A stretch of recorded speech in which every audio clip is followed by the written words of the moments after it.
Good morning, everybody.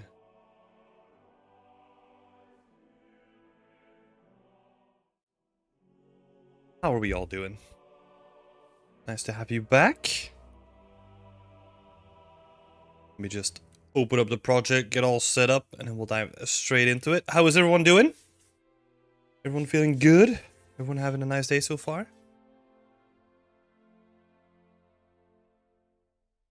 Get like an atmospheric shot, right? I'm doing great. A lot of stuff has happened. I've basically done a massive overhaul on the entire town, so we'll see how it currently looks. I should have like a before and after, but I don't. Stupid like that. Hi, Sarah! Nice to see you back. How are you doing? Okay, so let's dive straight into it. Howdy, Corey! Great to see you back here. That's awesome. Switch over the main screen. So this is a familiar site, right? We've seen this before. But the people that have been paying attention might see something new. And it's basically the whole interior of the town. I started replacing them with bigger buildings. Because before, all the buildings were kind of like these smaller buildings, right? And to me, the more that I started building the town with them, the less it started to make sense. Like, you would probably see those buildings either, like, there's two options, right? Either behind a wall that is not as massively built out as this one, or you would see those houses on the outside of the town, right? So that's the whole reasoning why I started replacing like a lot of these buildings with these more what would you call them, like town buildings, I guess.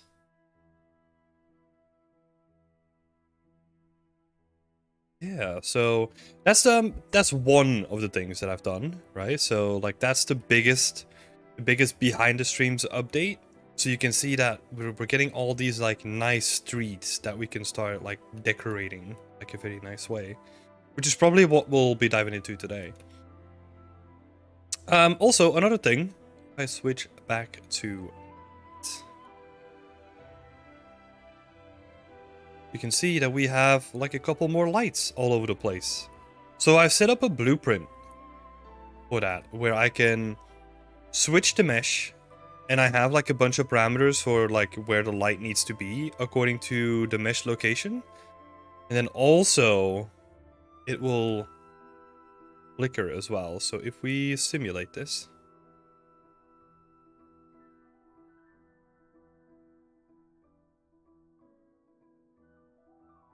I mean, we turn the multiplier down on that one. Wait, is it broken? Why is it not flickering? Wait. Hold up a minute. Let's have a look. Let's do some on the spot. Do ones. That's still looking fine. That's still looking fine too. Lit. Yeah. Okay.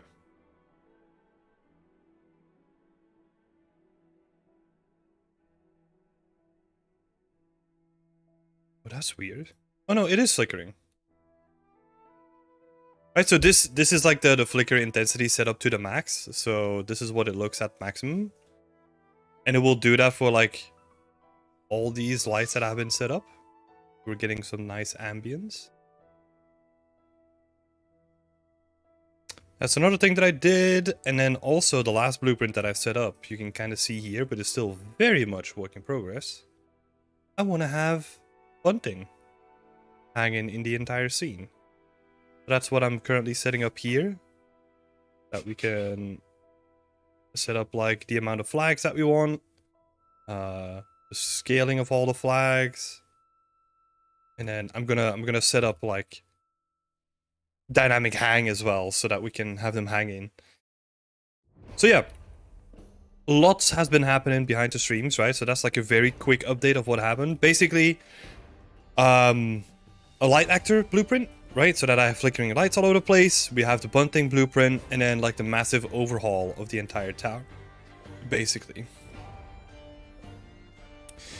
But let's continue building, shall we?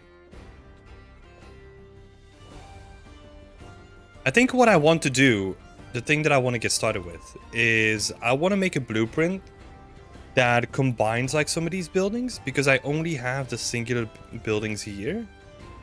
And I kind of want to start like combining some of them so that we have like more interesting, what would you call it? Like more interesting compositions of buildings. So that's what I'm going to be building today. So I'm probably going to be cheeky.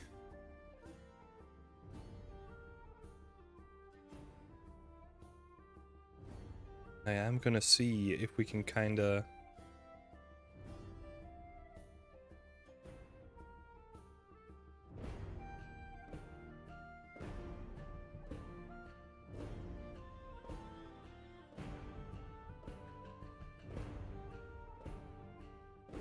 Right, and then we copy this location. This one. I want to have them aligned to the grid as much as possible, right? And then what I'll do is I'll break these two.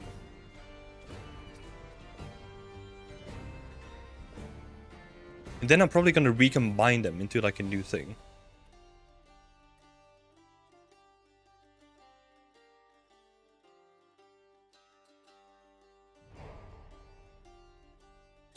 Okay, so let's do that. Good that we don't have anything else selected.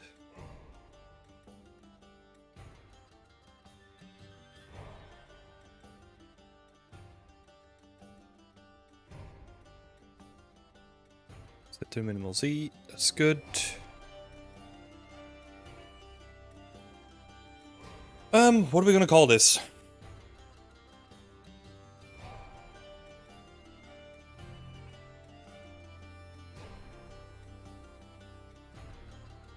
Okay, so we're gonna call this like building street, something like that.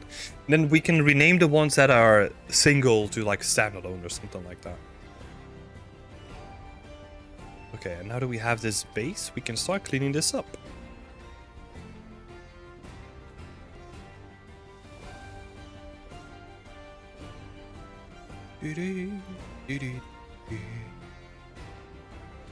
Yeah, as always, if oh my god, speaking today is difficult.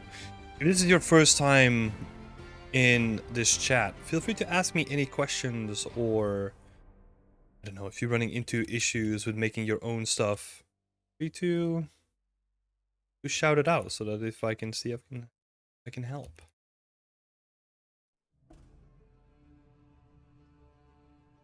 What's happening here to clean some of this up too?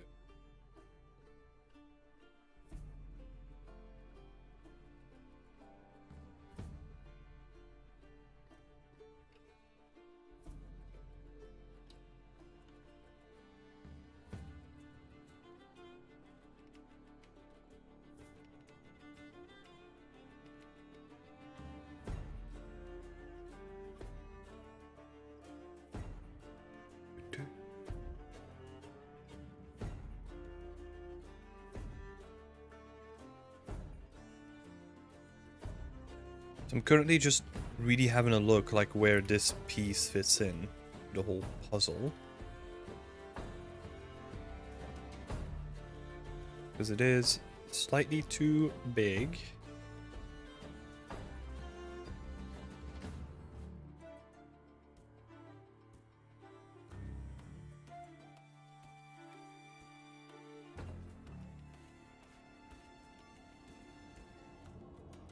We're probably gonna remove some of these pillars as well.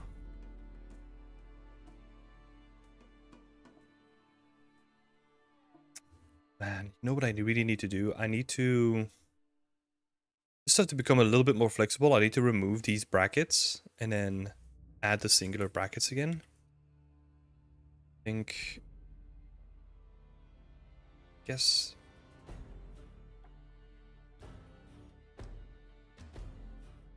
Can't really... okay. I think we can work around it. So what we'll do... Hi Jay! How's it going? Good to see you here.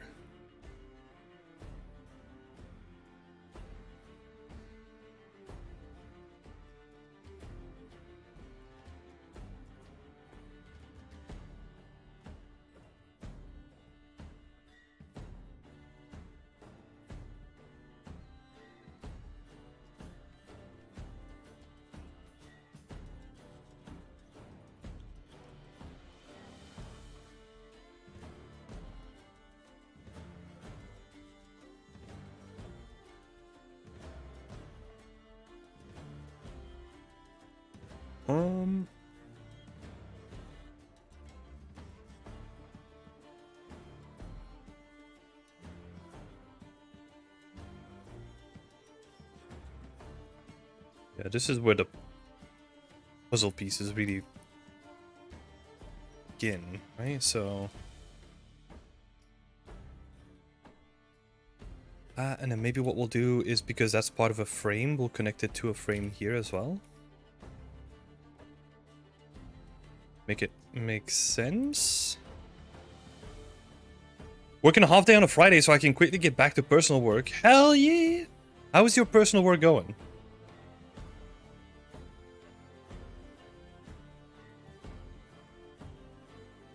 Okay, so now... This is cool. I'm gonna remove these guys.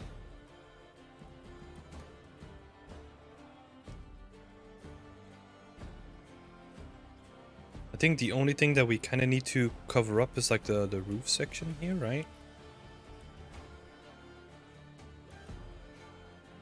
So we don't need all of this. I'm gonna see how far we get if we just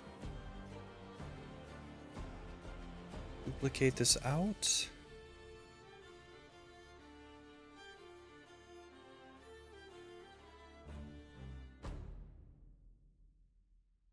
Right, okay. Fits like that. Like that a lot, actually. Working out better than expected. Do I have a 2-meter top? I don't think so. 2?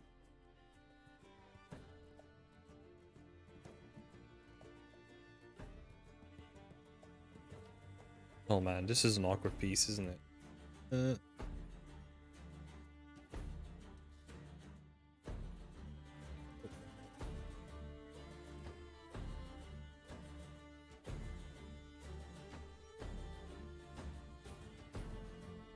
Let's do...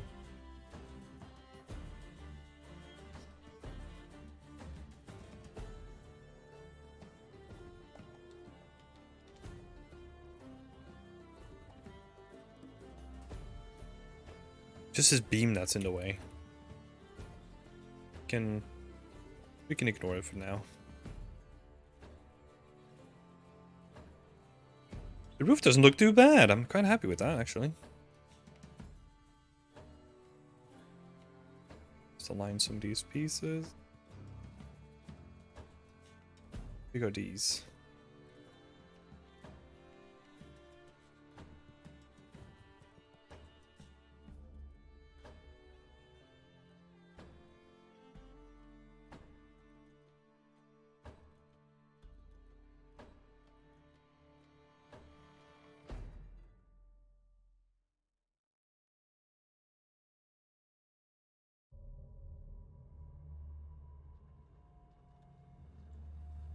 Pushing them a little bit.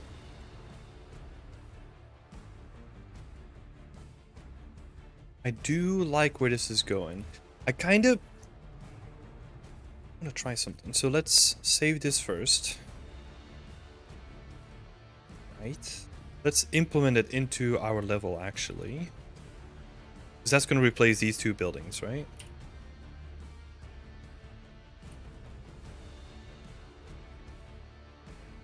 to the street.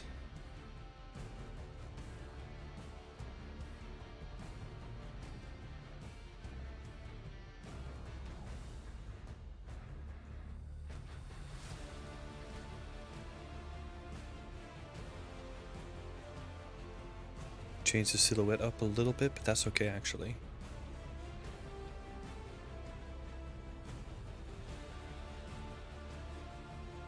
Cool. Okay, we need to... These lights are temporary. I'm going to remove them from the whole setup, right? Because as you can see, it's causing issues. So we're going to do that. A certain point.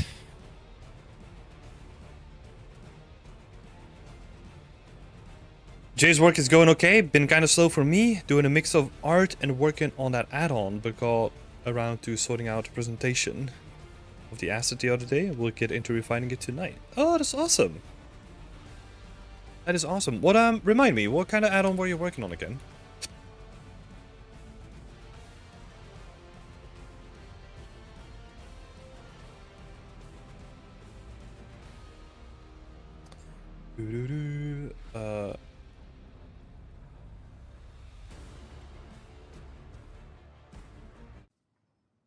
Something a bit more chill.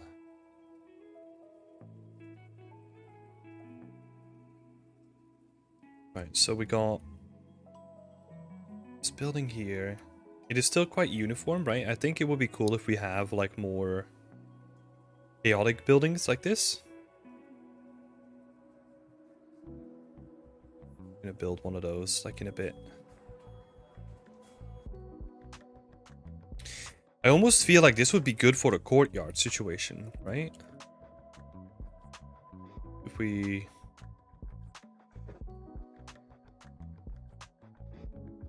I don't know, if we were to do something like this and then you have like a courtyard? Like maybe like a... I don't know, like first thing that comes to mind is like a fighting arena? Like well, a sparring arena, right? Where they train knights or something like that. Would be interesting. Because we got the bowsman, or like the bow... What do you call that? Like a bowyer yard? Marksman yard? Whatever you want to call it. Could actually be quite interesting for a courtyard situation.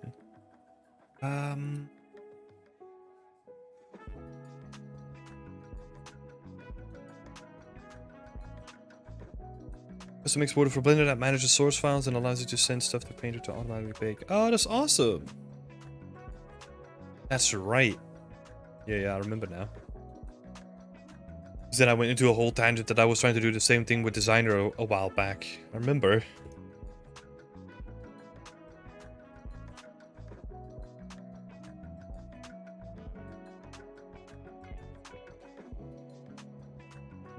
So I wanna... If we wanna make a courtyard, it would be... Man, where would this connect to?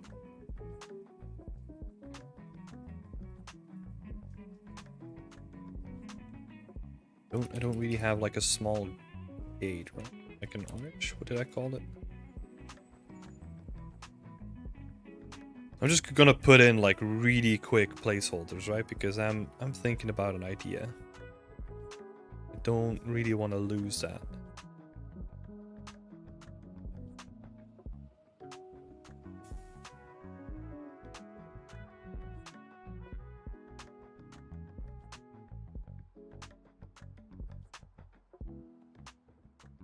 So something of organic like this, perhaps.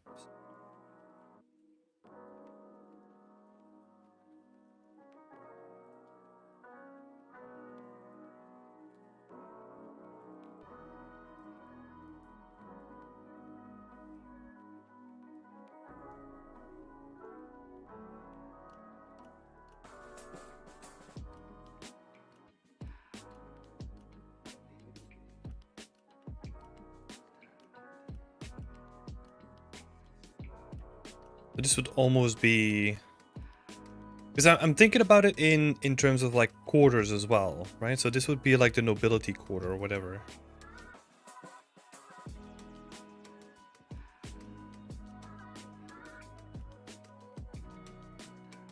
Just where the fancy people live. Maybe like the town mayor or something like that.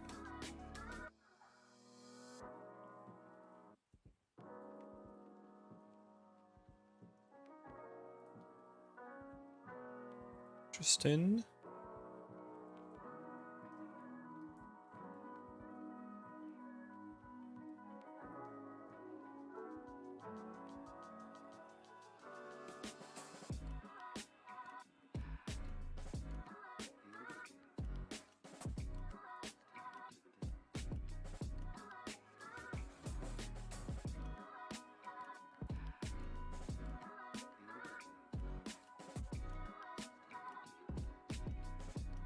Yeah, okay.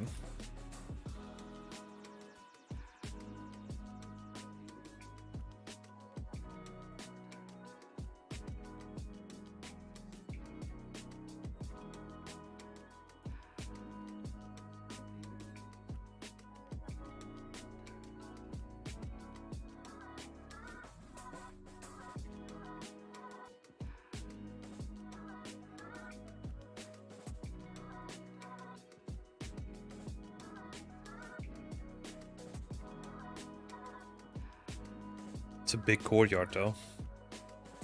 Probably. Oh, you know. Yeah. Okay. We could line it up with this street.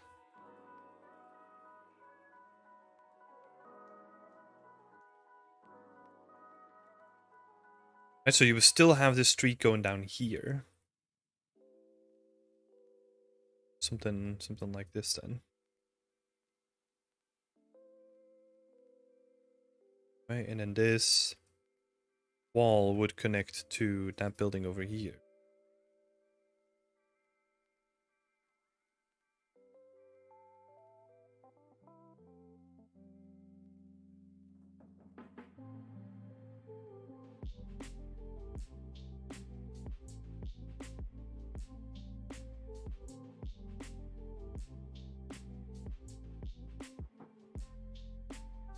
This is probably totally not to scale, right? I'm probably not even gonna pass through. Yeah. Tiny gate. Okay. Let's fix that up. Let's make this wall a bit more imposing. I'm just gonna scale it for now because I know that I'm gonna replace it at a certain point anyway. It's all good.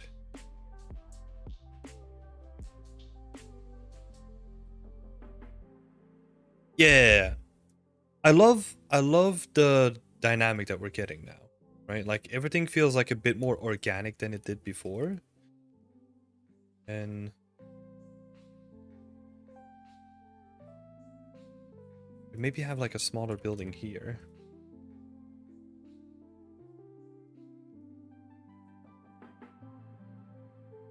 What's my smallest building? Is it this one?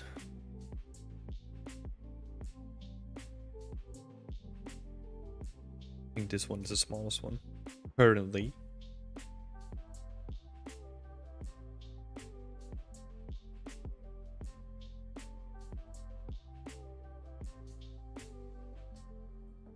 Maybe it would merge as well. Kind of looks like the other building that we just cobbled together, really.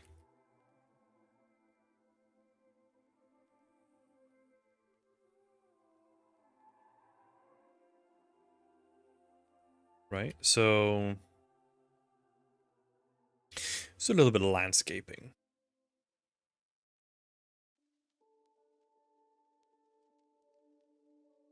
This would be the courtyard, and that would lead out into the street here and here. Maybe even, oh, maybe this could be cooler, like directly onto the marketplace, right? Because this is prime real estate. So they probably want like a direct connection to the marketplace itself rather than the, what is it, the riverside.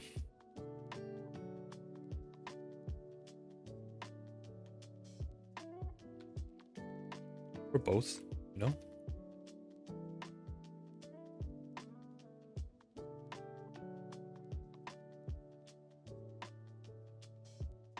Yeah, we could place like another building over here. It's a big boy.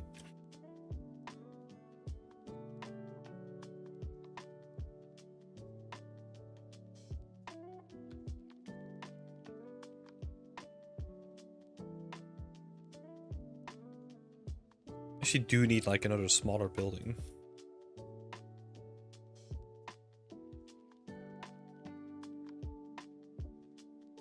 I like that corridor now.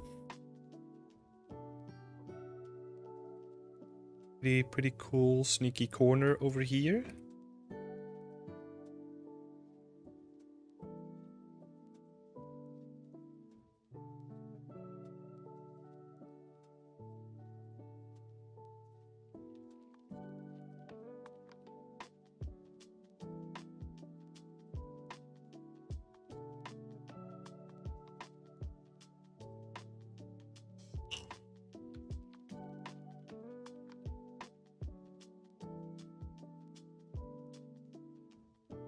Jay, how far are you into building that exporter? Like, what's the current functionality? Current state.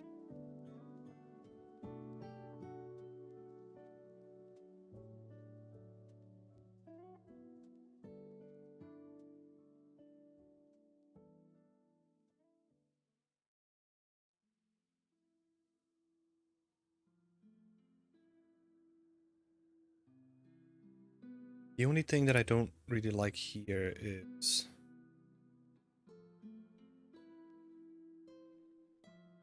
this section doesn't feel too organic, right? So I kind of want to have like a curve or something going in here. It'd be cool.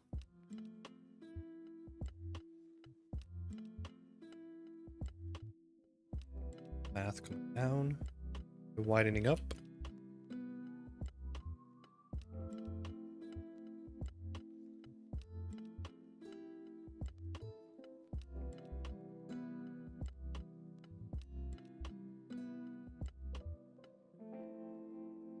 Could have like a road here as well.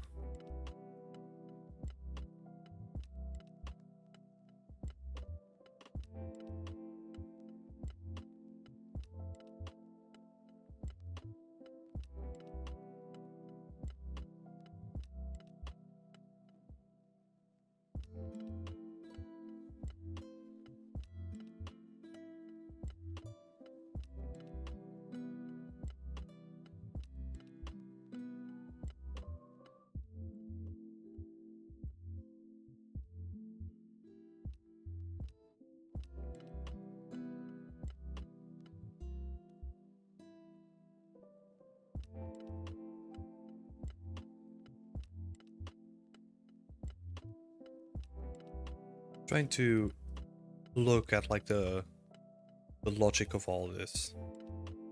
Try to make as much sense out of it as I can. That would code, so we're probably gonna put like fencing over here.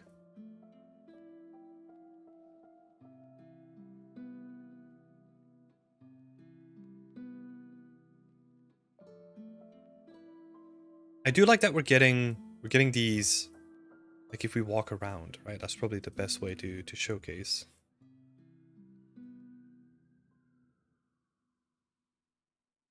Oh,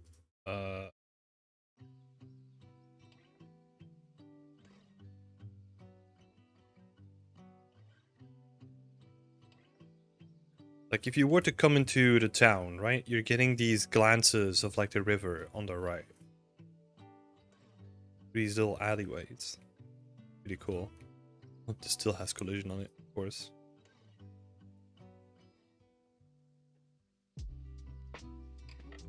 I think also with this update, what I really like with the big overhaul of the town itself, is that it feels more cramped. Like a lot of people were really interested in like building inside of the city walls, because before it almost felt that there was too much space, and now a lot of the buildings are quite close to each other, and it kind of creates these little contrasted areas of like openness, and then just like, oh, a little corridor, like a little alleyway.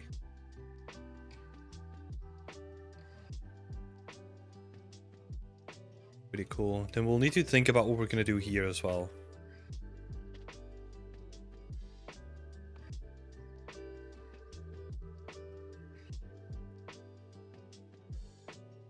Yep, starting to feel good though.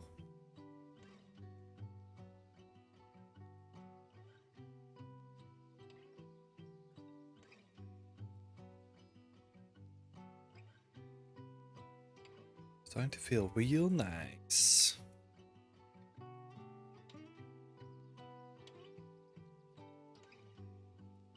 Still a little bit of chaos over here. Maybe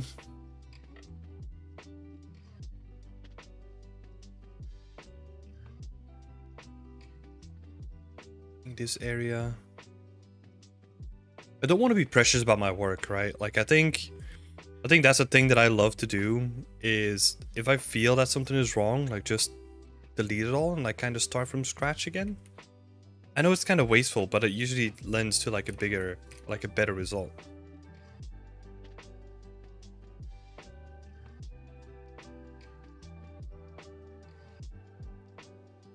Because this stuff keeps changing over time. What is this building? Is that too big?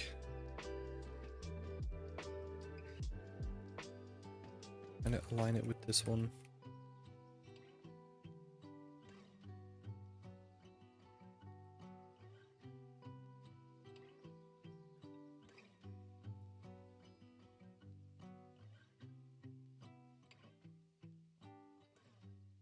I do like it. It might be like just a little bit too uniform, right? So where like it kind of goes all over. Let's move it up here. The thing that I don't really like is that we have this thing going all over. Like this jetting out section, right? It would be cool if it stopped here. Then it would continue until like a certain point here. Oh, you know what? Well, we could try.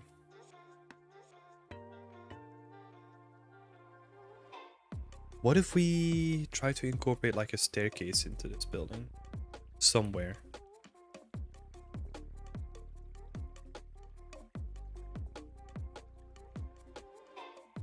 Oh, hold up.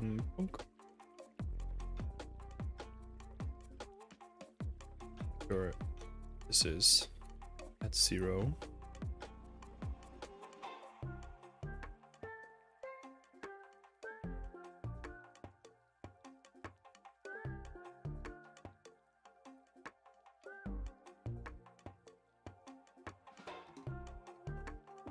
Need to see where we're gonna align.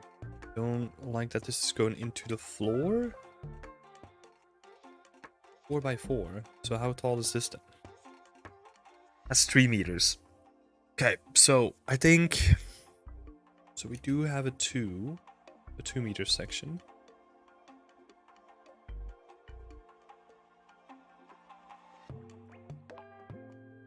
Also have a section that should align us with the top very nicely.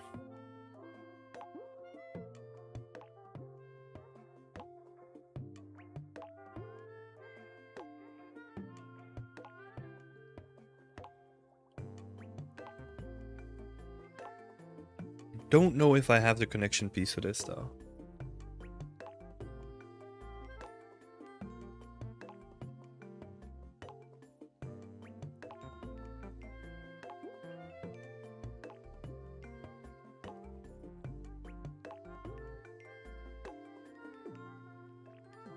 Yeah, okay, so we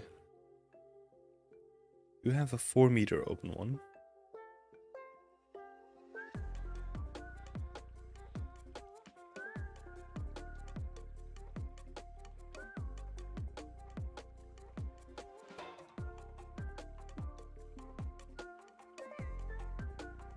Oh, but it's a different dimension though. Sucks. I want to do that either. Okay, so we need to build a new piece of that then. Let me actually quickly get a little block out in, right? Because else I'm gonna forget about it.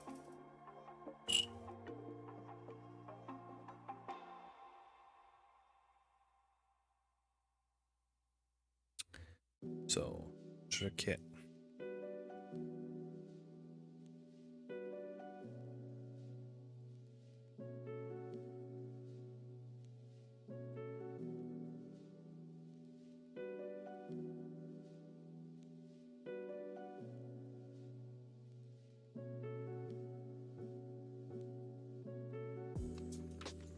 Then we're gonna see if we can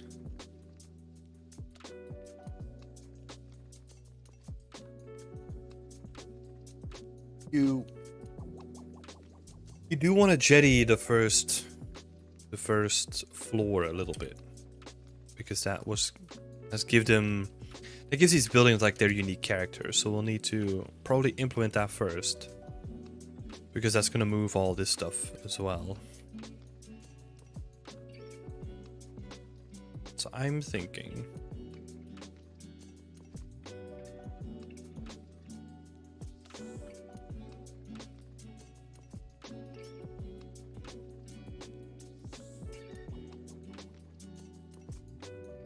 oh, we could try that as well. Let's see. I've seen an opportunity here. If we can connect staircase here, it's actually convenient that like the railing of the staircase is sunken into the building on the other side.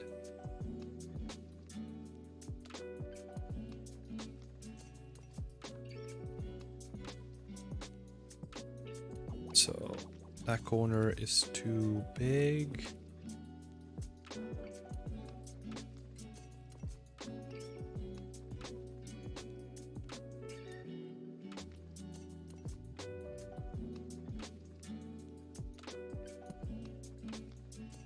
Right, so I think that might actually work better than what we were trying to do before.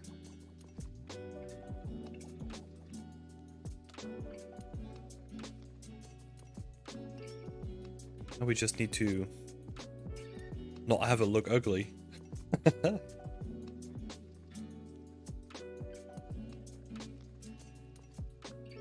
So let's fix some of this stuff up.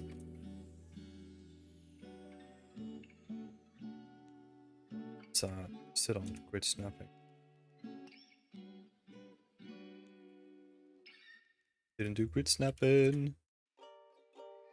Hopefully it should be aligned to the grid. Hello? Peace. That's better.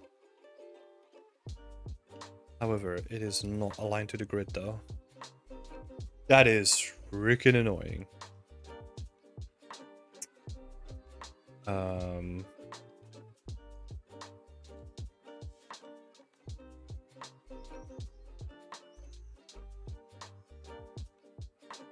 Wait, I'm curious. Wasn't there... I've actually never tried anything like this, so we're gonna have a look. I was looking to the keyboard shortcuts to snap to the nearest grid. Snap, object to view. Snap to actor, snap to nearest spline point, grid snap.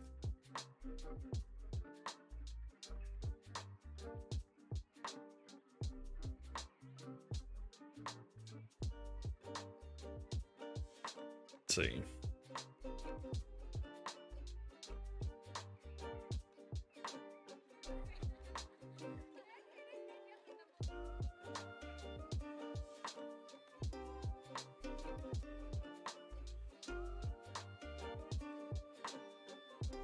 Snaps the actor to the nearest grid location at its origin. Control end. Oh, I can't do that. I have like a small keyboard, so I can't do that. Alt Shift Q. Let's try that. So Alt Shift. Ooh. Alt Shift Q. Hello?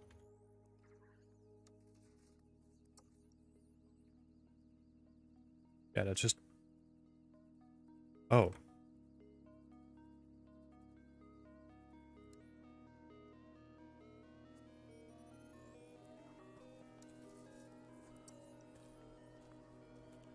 Yeah, because... Yeah, that's where it needs to snap, right? Oh, it will still take the local grid, though. That's unfortunate. I thought it was going to sample the world grid. Okay, never mind. That then.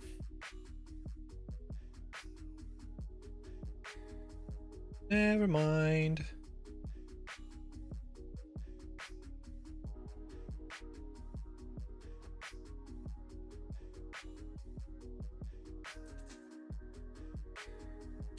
Oh, you know what they do for buildings like this, where you have like a staircase on the outside? They have like a protective bit. Basically have rain covers on the staircase itself. Which would actually be interesting to implement as well.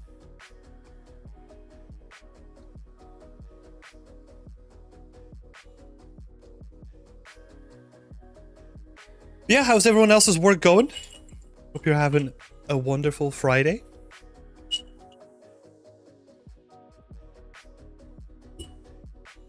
Anyone doing any cool stuff? I'm sure you all are doing cool stuff.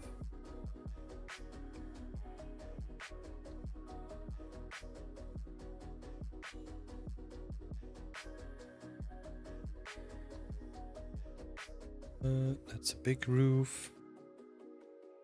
Hi Vivek! Nice to see you back. How are you doing? I'm doing great. Thank you so much for asking.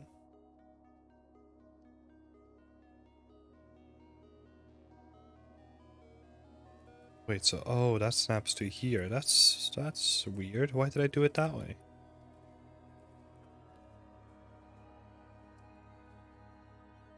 Okay.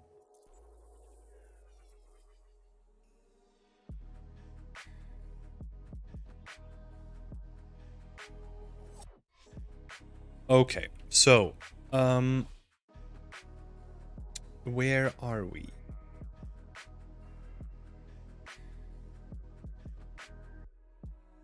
We clean this file up a little bit.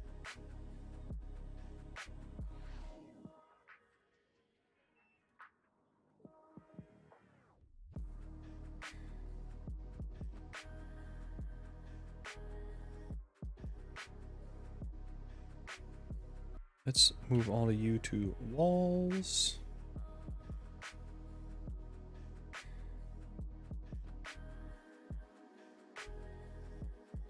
Sanad, hi. I don't think I saw you here before. Welcome to the chat.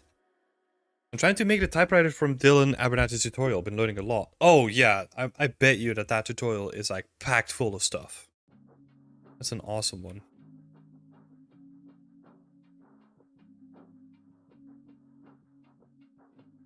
So, okay. We need to then do the same thing as we did for this kit, right? So I'm just gonna duplicate all of this.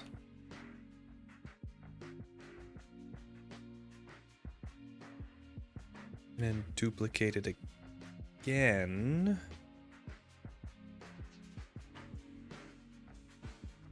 See where this is going in a bit.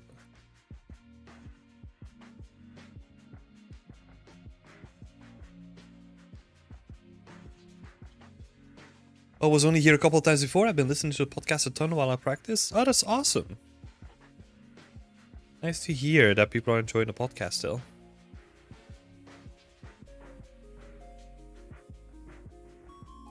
And thank you so much for the support as well.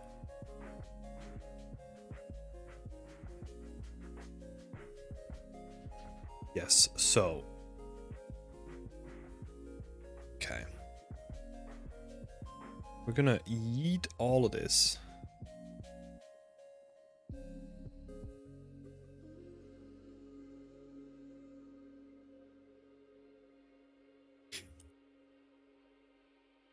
Oh yeah, I had these little blocks as well.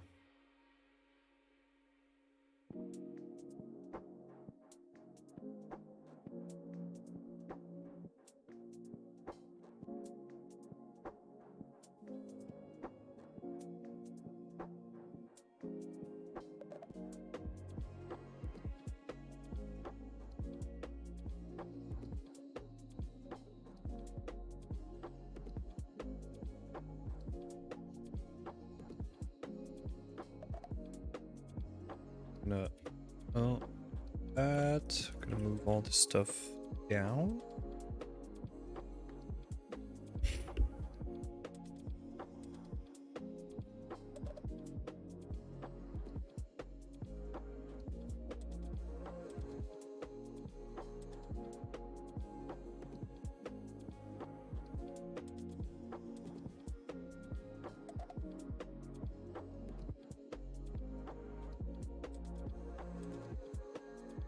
Just doing a little bit of cleanup here. I think.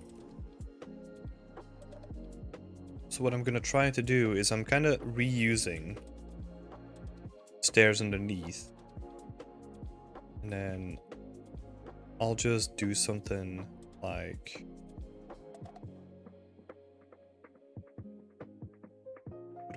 Okay.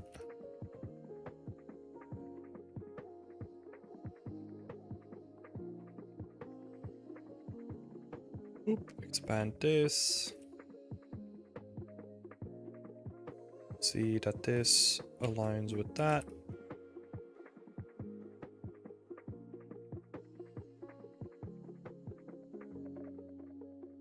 Hi Dinesh!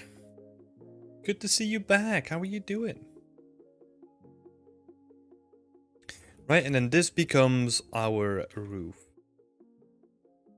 The interesting thing here is, do I have any reference pictures of this actually? Because I think, if memory serves me right, the roof always slants one side, right? But then we need to make sure that, I guess we can just scale it. Yeah. So I'm thinking if we move one side of this roof up, right? Oh, we can't do that because then, oh, I guess we can. There's a lot of back and forth going here. So if because we want to have the roof slant, right? Because then the water will fall off the roof, which is nice. You don't want your water to stay on your roof. The issue with that is if we then have something like this, it doesn't connect to our base grid anymore because the roof is going to be taller than the actual roof. So we need to make sure that this roof kind of connects with this point up here instead, or like as well.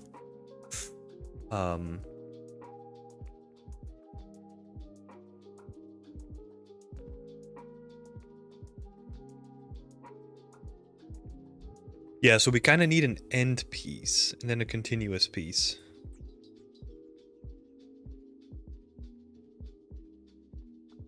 I think.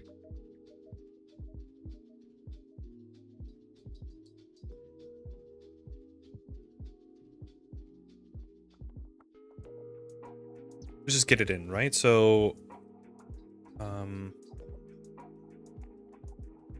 just gonna call them cover. So that if you're looking for stairs, you get the covers as well because the stairs are still in the name. And I'm gonna do something.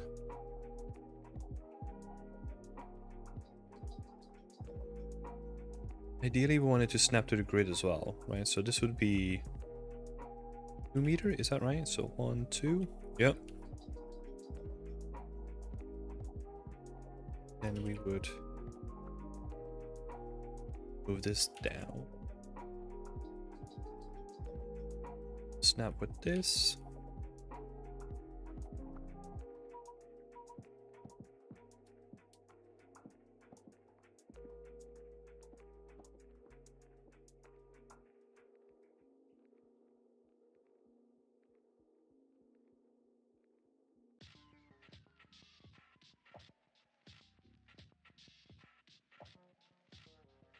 Still you here. So vertex snap all that stuff together. And then now if we move the pivot point all the way to the base, we align it to the grid, then we can just snap it to the staircase because they share the same pivot point now. So if we always have the number at the end, well, in this case actually, I don't think so. Because it is the cover for the staircase 01, so kind of makes sense. For recursive, go.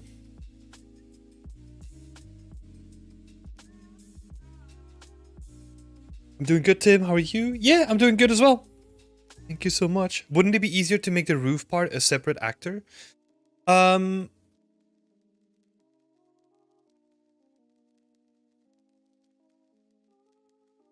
really. Like there's always two ways, right? Like you wanna, there's a usability of someone who doesn't really isn't really an environment artist, right? Because for me, like you're right, like if I was making this pack purely for my sake, I could probably make the roof like a separate thing and then have like the end as like a separate mesh, right? So that I can switch between them. But then we're talking about like multiple different pieces for making this roof work, right? Where ideally I just want to have like one piece, and if that piece doesn't work, replace it with another piece instead of playing around with like multiple different pieces to make one component work. That makes sense.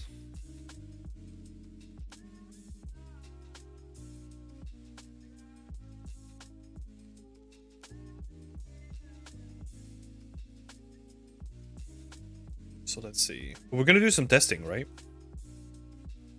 We are gonna test it out. So, what did we say? Yeah, if I just do this, right? So, right click, left click.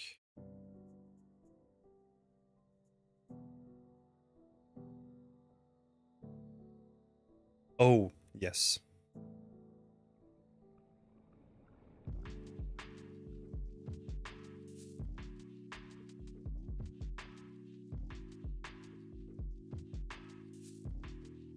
Right, so we made that one for the 4-meter part.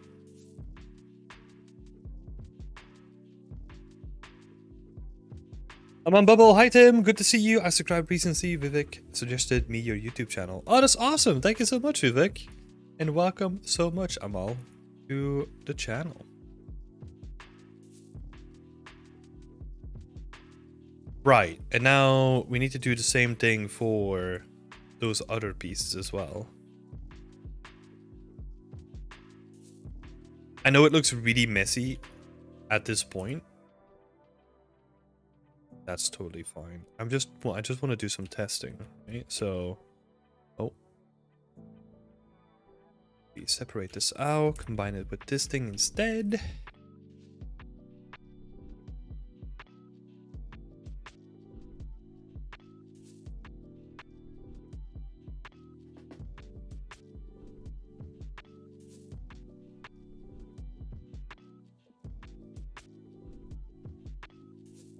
What is that one called?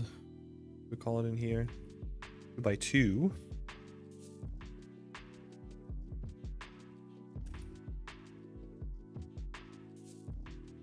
2x2 cover. Make sure that the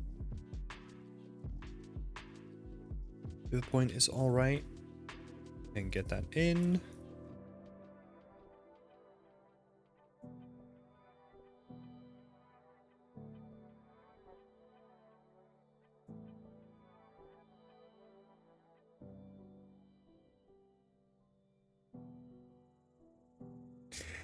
Yeah, see, so that's the issue that we're gonna run into, right? Or, oh, you want to say that now? Yes, please.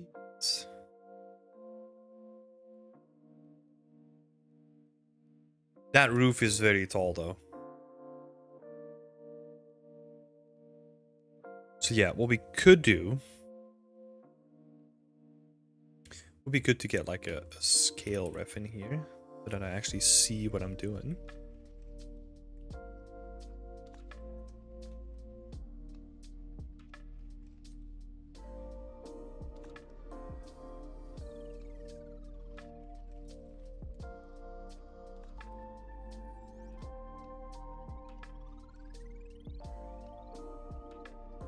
It's really tall though, isn't it?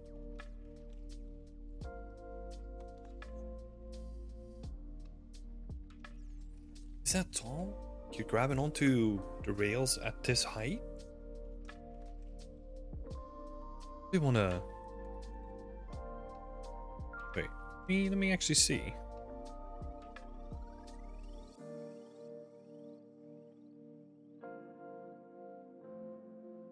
No, it's only at... What? Did I scale this one? What's happening here?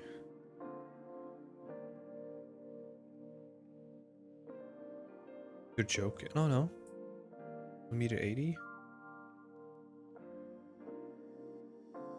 I scale it in here. Oh. Eh? So weird. Yeah, I'm just currently confused with why... Well, no, they kind of match up. Never mind. Okay.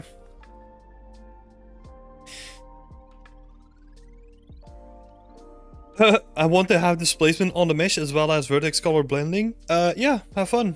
That's not possible, I think. I had a doubt in Unreal Engine 5. There's no way to vertex paint on nanite meshes, but vertex colors from Blender can be imported into Unreal. Will it work good for blending textures on nanite meshes? That's a good question. So I'm gonna be honest, I don't know. Like importing vertex colors from Blender onto nanite meshes, I don't even know if it preserves the vertex color when you make it a nanite mesh. I've never played with nanite before, so it's a good question. Just don't have the answer to it.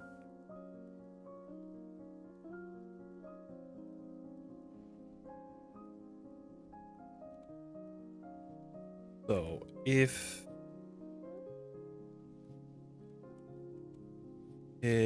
we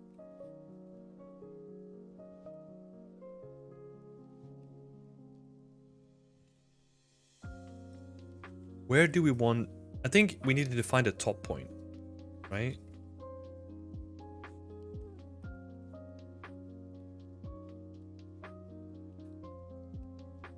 What if I use my grid here? Yeah, and that still looks okay, right? Like if we then go into play mode. Oh, no, I need to move it one more tick down.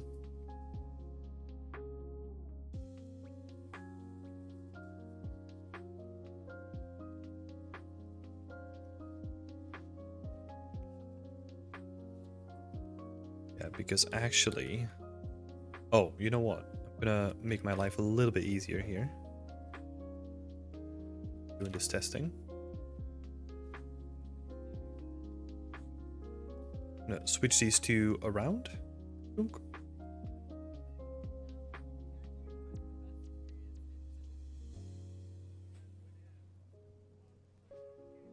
Yeah, see, so that doesn't work. So what we'll need to do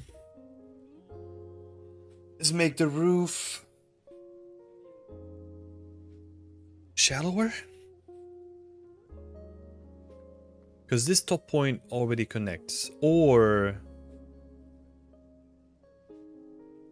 we need to do something here with that section of roof, like bevel this vertice.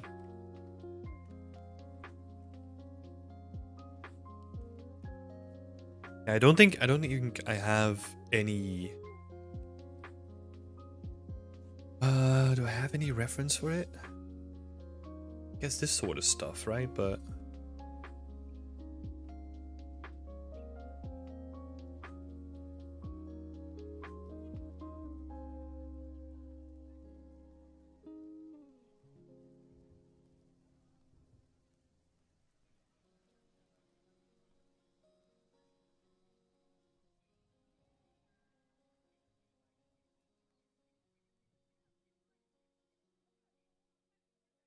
is there anything in Kingdom Come that I... No, I don't have any townhouses in here. Okay.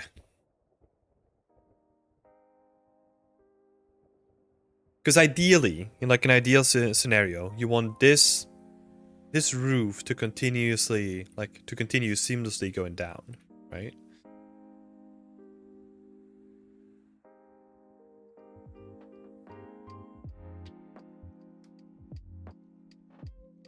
Be right back.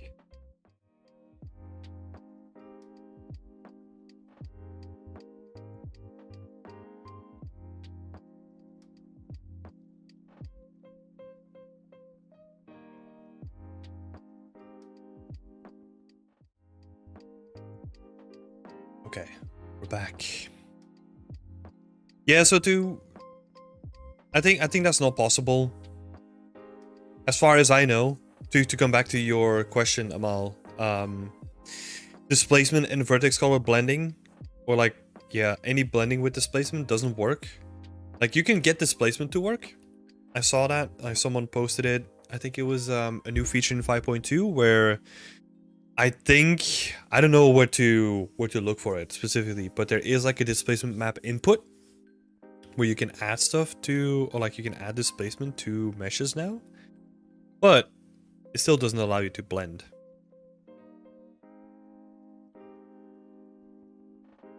So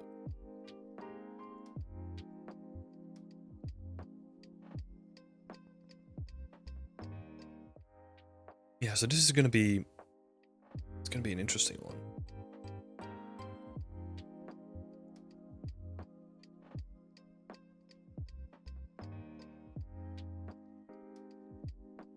It's basically what we want to happen.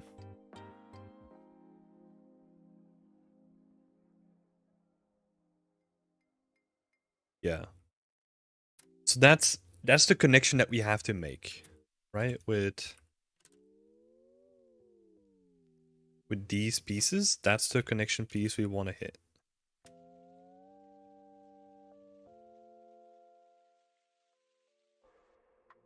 Snap these two here.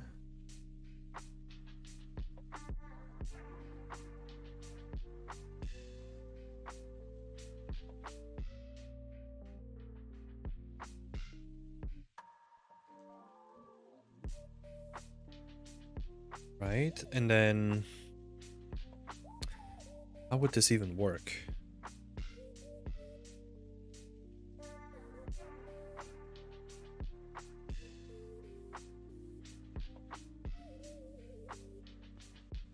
Something like that, I guess?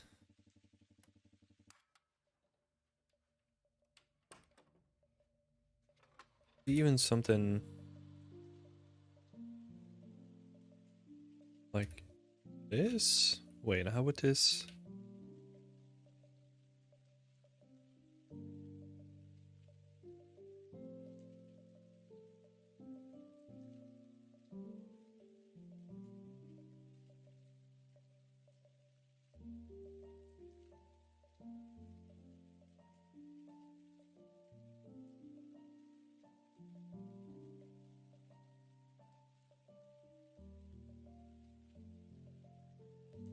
Right, so you would have like a wall, like a section down here, and then this section down here. So this would be like a connecting section.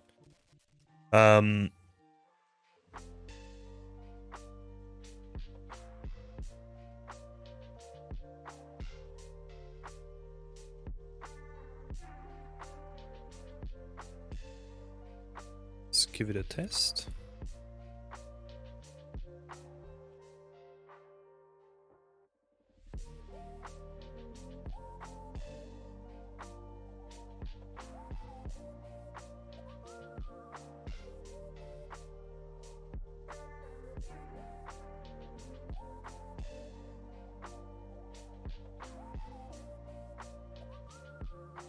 I think what we'll do instead is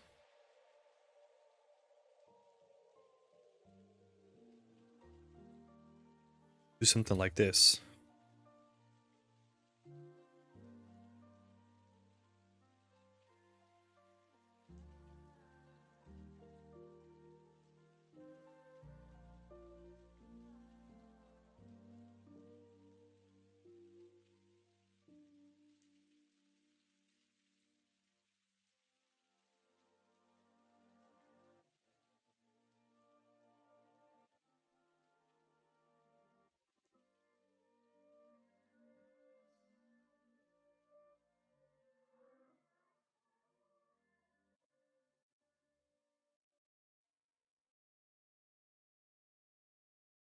But this is on a 2-meter section, right? So we want to do that on a 1-meter section ideally. So the 1-meter section would be our transition piece onto 2 and the 4-meter ones.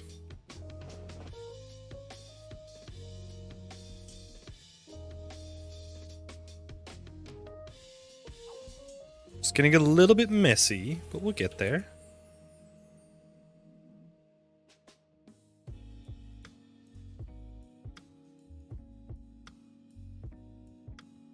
That would be 1 meter lower.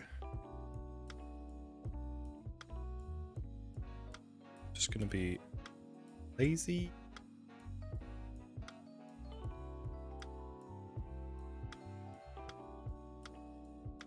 Make sure that it kind of connects up. This kind of stuff.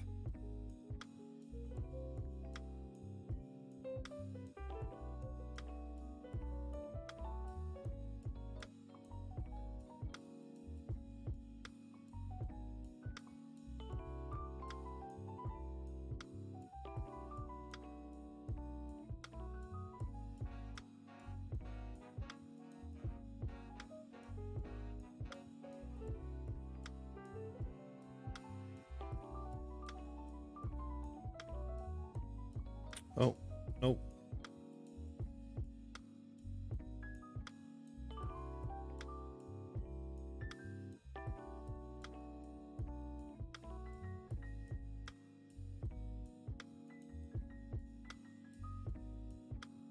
It's a little bit of a mess.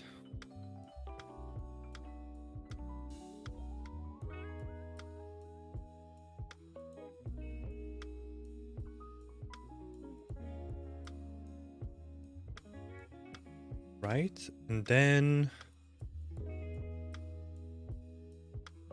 so okay, now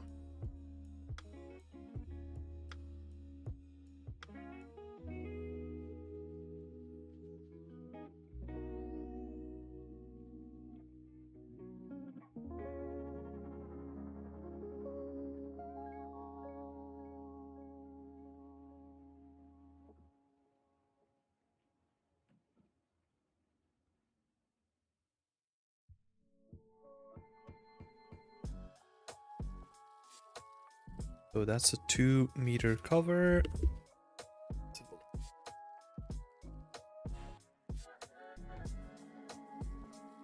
So that would mean that if we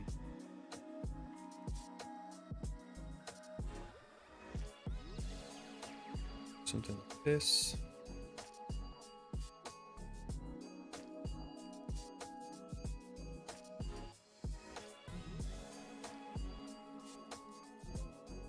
then probably snap it to this location, right?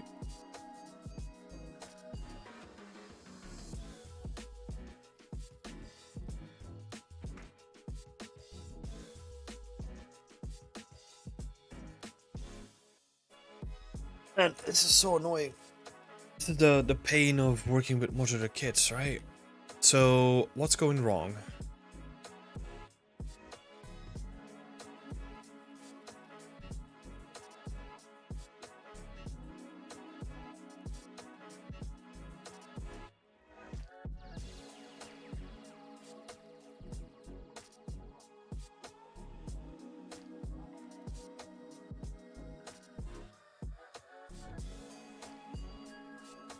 fit. That also doesn't fit.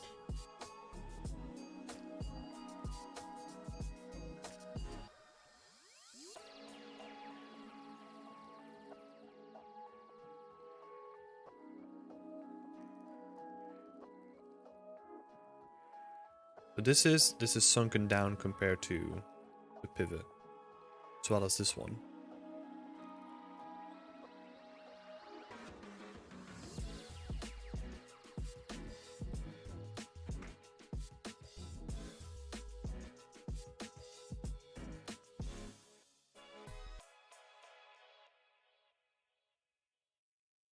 I mean, the only issue here is that we can't have it.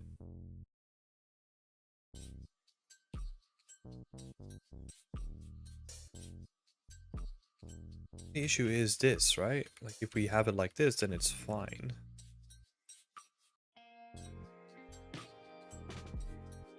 Yes. Make sure.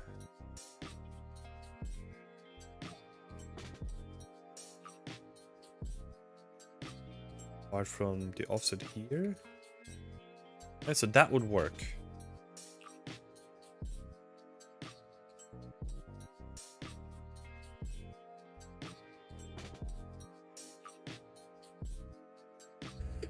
So we could do it that way.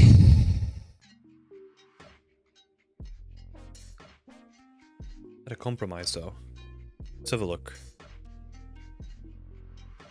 So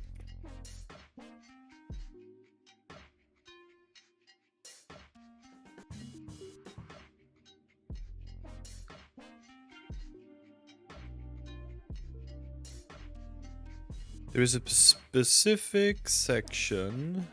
No, don't do that.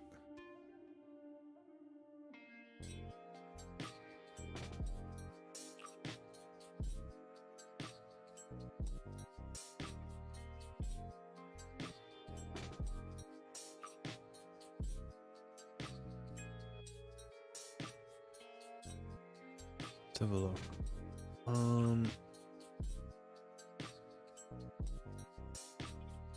Sassau? Is that the town?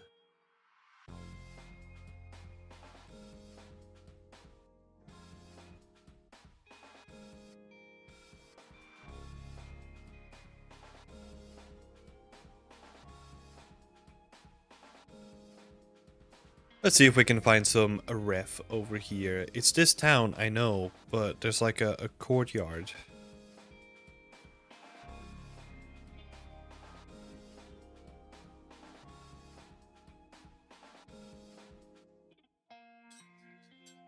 Has like a nice little overhang in it.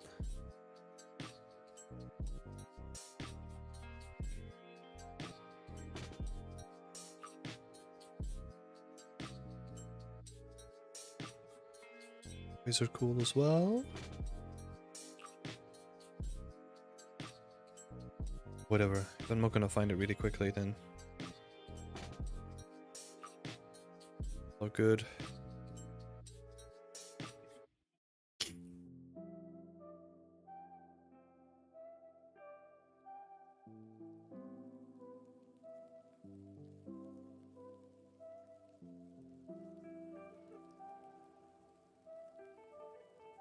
It's all good. So I would say let's just do it like this.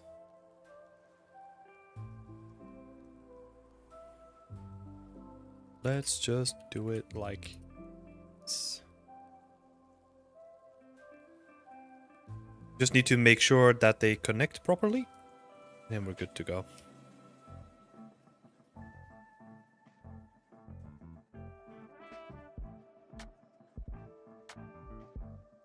Right, because we have this like weird disconnect happening here.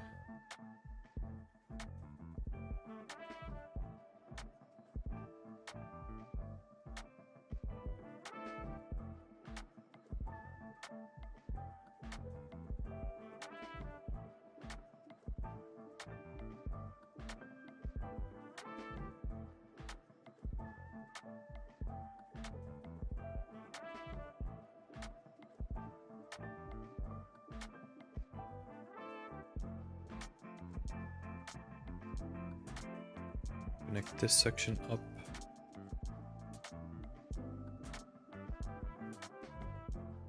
Those vertices as well.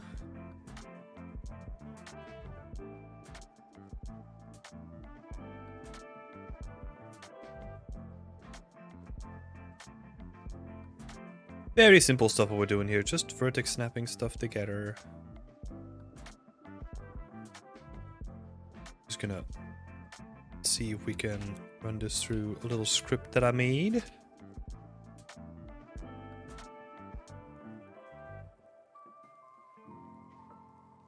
Do I have it in here? So if we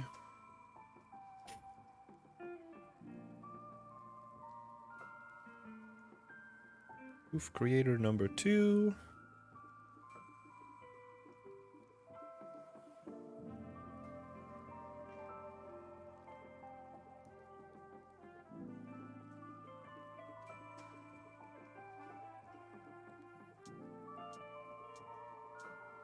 Switch to better view this.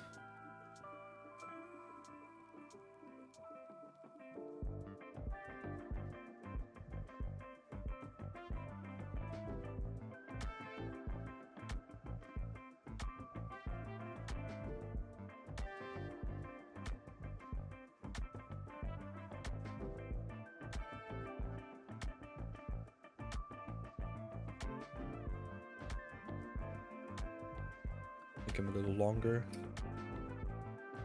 Just copy the modifier here. Rotate the whole thing 90 degrees.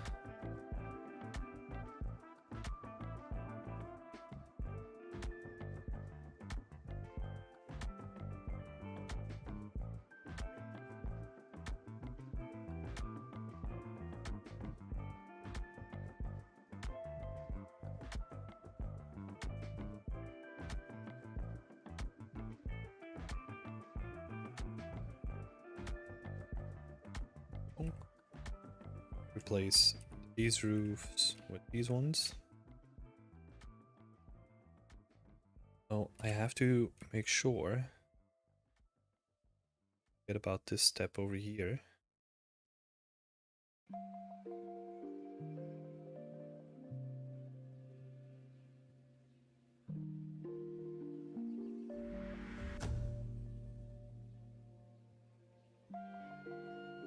Hi Modeng, thank you so much for subscribing.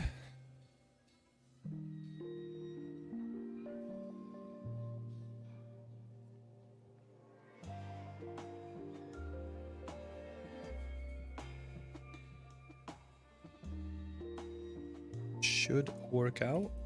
Let's see.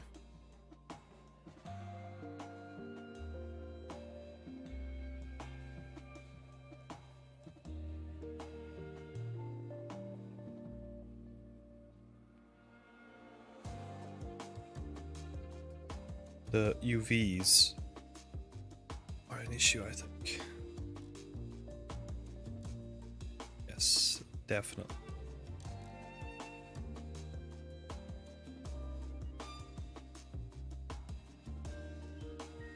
Why though?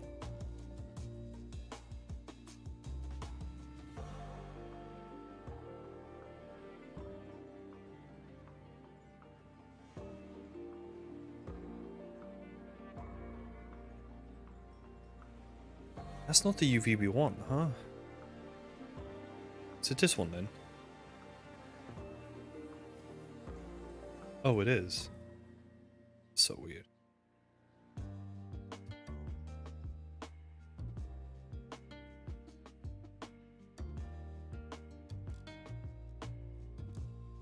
Ooh.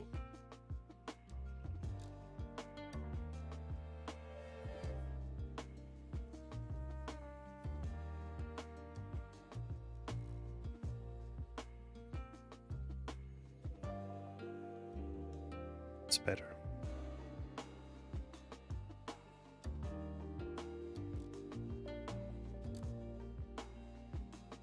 Right, so now we have this sort of construction going on. It's not perfect.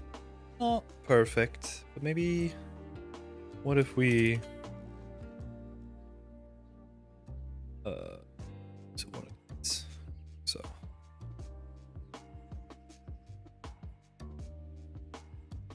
But I think if we do some refinements to the meshes here, I think it will look fine. I think just this edge looks really ugly, right? So what we'll probably do is have like some ornaments and some brackets, and it needs like a supporting structure as well underneath it. And I think then we're in a way better state than it currently is. We could even... Okay, let's give it a final try. So if... What do I want to do? If we hide everything apart from that.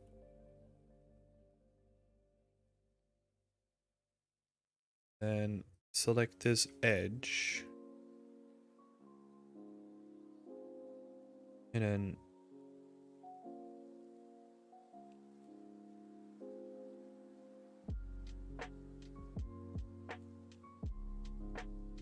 we want sharp. So we don't want it to affect the left border.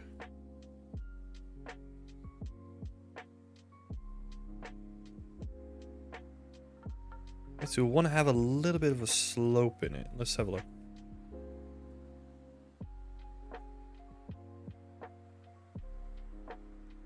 But if you do it straight, what do you mean? Sick. And welcome back to the chat. It's good to see you here. Oh, what? They just disappear. Oh, this is lovely. Wait, why did they just disappear? What?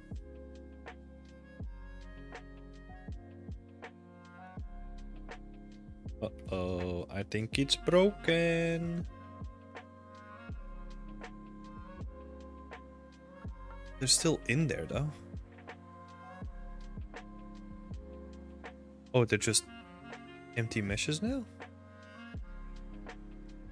Hi, Mozart!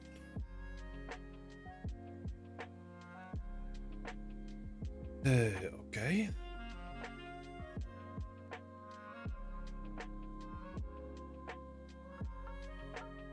I'm tall. I feel that I will touch my head like straight to the roof line. Oh no, that's fine. Like this is meant to make you feel cramped. Okay. Okay. Bye-bye.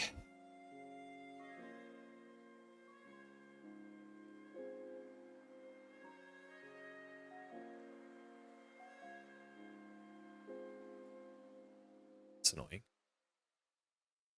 I had a feeling that something was wrong with it.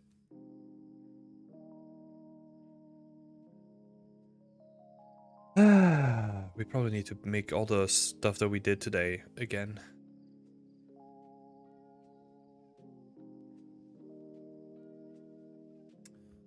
Come on.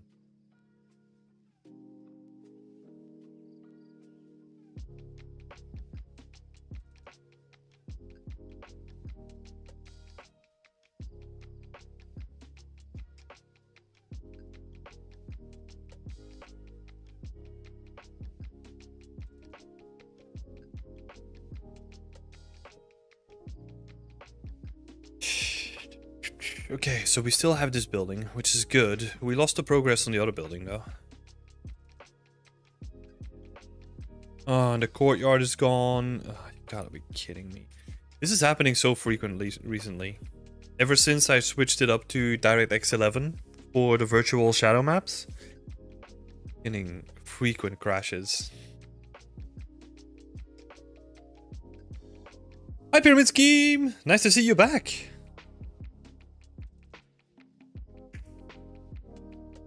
Been a minute since I watched one of these. Been really busy with my new job. Oh, that's nice. Glad to hear you're enjoying, or like you're on the new job. Is it a game dev job? Don't mind me asking. I think that's Control S, right? That you're talking about, Mozart. Yeah, I should do that more often. You are right.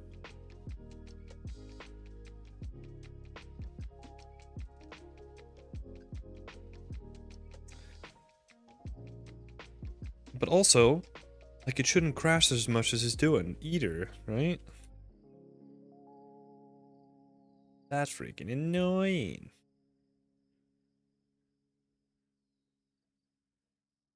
Be back. It's an engineering job. Still good, right?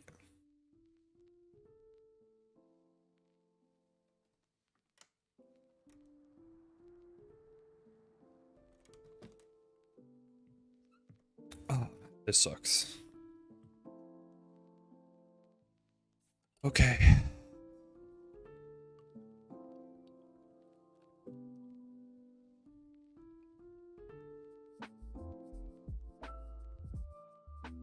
Let's try to get our configuration back then.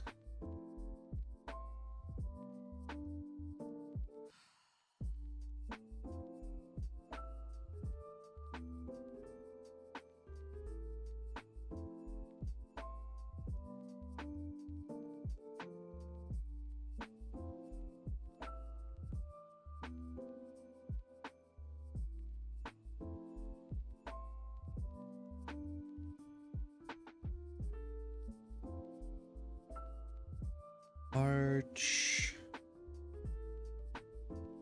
That arch in there.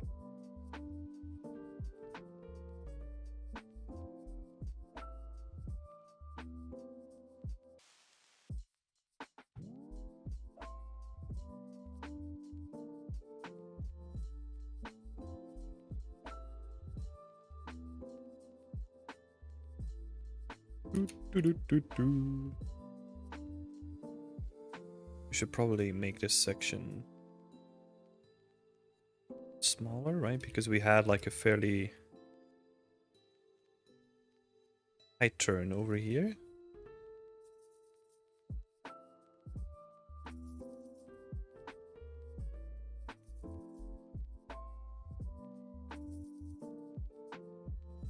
It's insane, but it's very busy. That's nice though. Good to hear.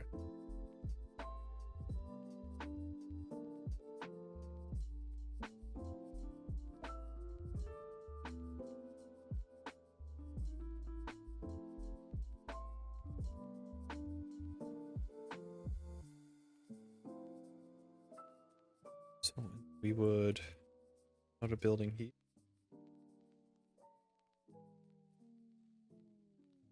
Be like the other end of the courtyard.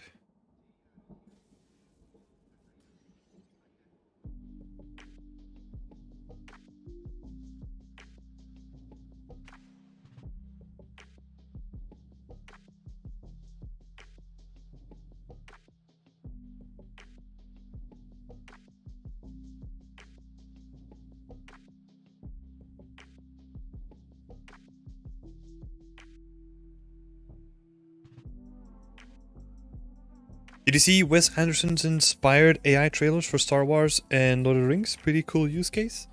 No, I have not. I have not. I am honestly pretty out of the loop with everything and anything because I get sucked into my personal work too much.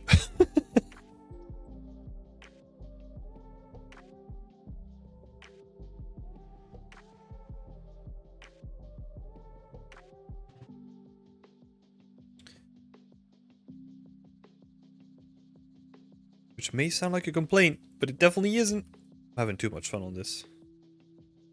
Even with all the damn crashes. Oh yeah, we wanna put this up, right? Prime real estate next to the market.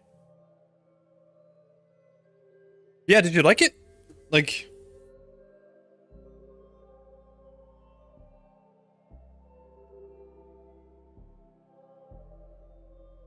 Are they cool? Is it something that I should check out? Let me know. So we'll have to... Done by Curious Refuge. Really cool and funny. I don't know. Don't know Curious Refuge either.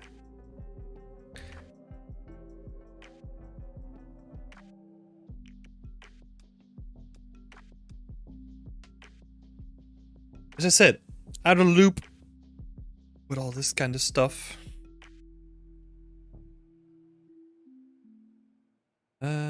Okay, so that building is back in place. Put another building here. Hi, Damian! It's good to see you. How are you doing?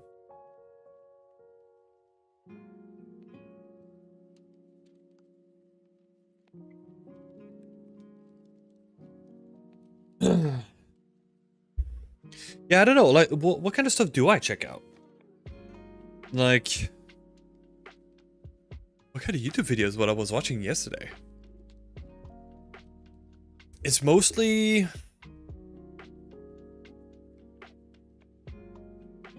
What's I watching? Yeah. I don't even know anymore.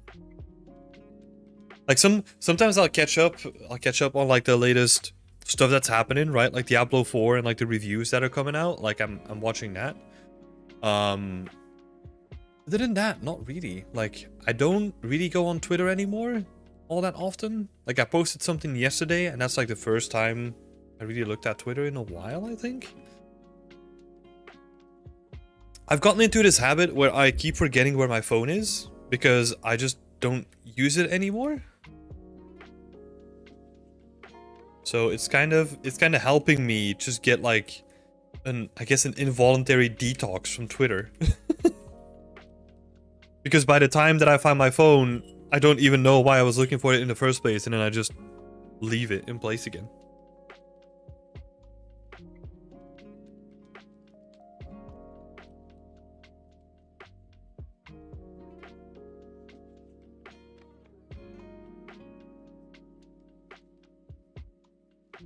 Yeah, my Twitter feed is usually also like curated to like only 3D stuff and like stuff that interests me. So I can highly recommend that. Good that you're doing it too, Pyramid Scheme. Same old, on the job, doing some monotonous technical stuff right now. Oh, I mean, it's not too bad, right? What would you prefer to be doing, Damian, if you had the choice?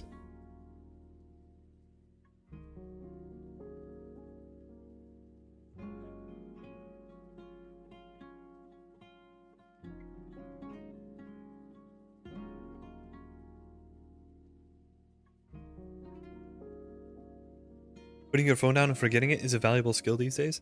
Yeah, I don't know, you know, like... It's not that I do it on purpose, it's just I don't really see the usage in it anymore, all that. Yeah.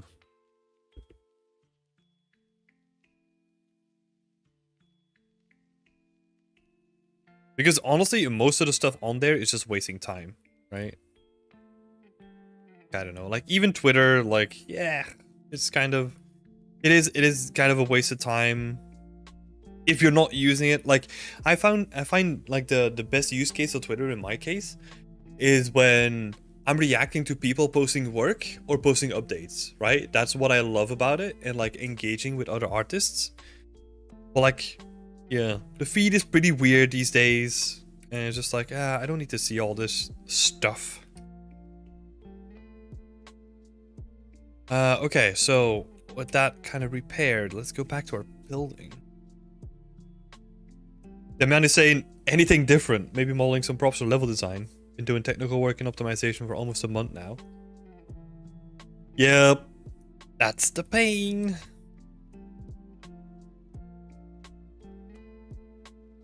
I feel like honestly that's what I struggle with the most, you know? Like when I was working a professional job, not being able to switch because you had your lane and that's what you needed to kind of stay within.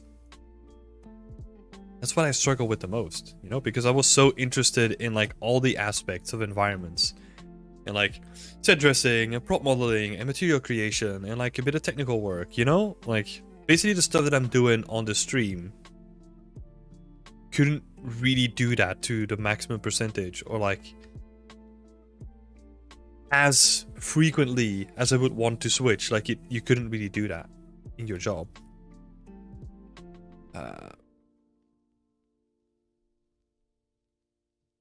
So what was the building that we were working on?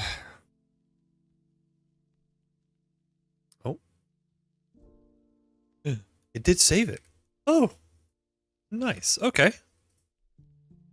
That's cool. The covers are still broken, though.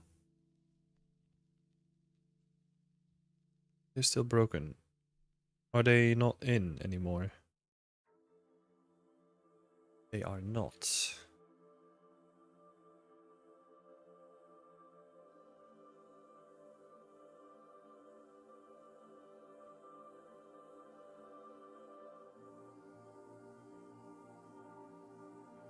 Yeah, oh my god. And the amount of times that we were asked, like, oh, is there anything else that you want to be doing? Or like, what would you be doing, like, in 5 years? That kind of stuff, right? It's just like, I don't know, man. It's a difficult question.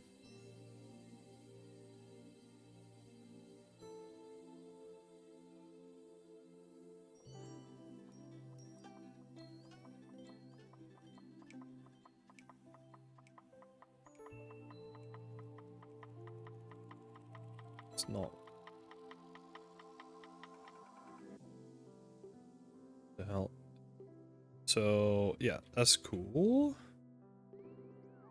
Yeah.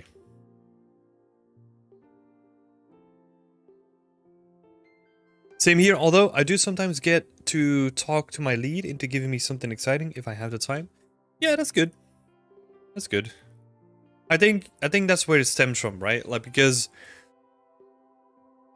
a lot of the time people get frustrated with having to do the same amount of work, but then they also don't speak to someone that can give them something else and say, hey, look, I'm bored. Like, I don't feel fulfilled. Like, can I do something else, please? At least for a little bit. Like, if you don't have that conversation, then the other person, like your manager in most cases, like, doesn't even know that you're frustrated, right? Yeah, it's a conversation.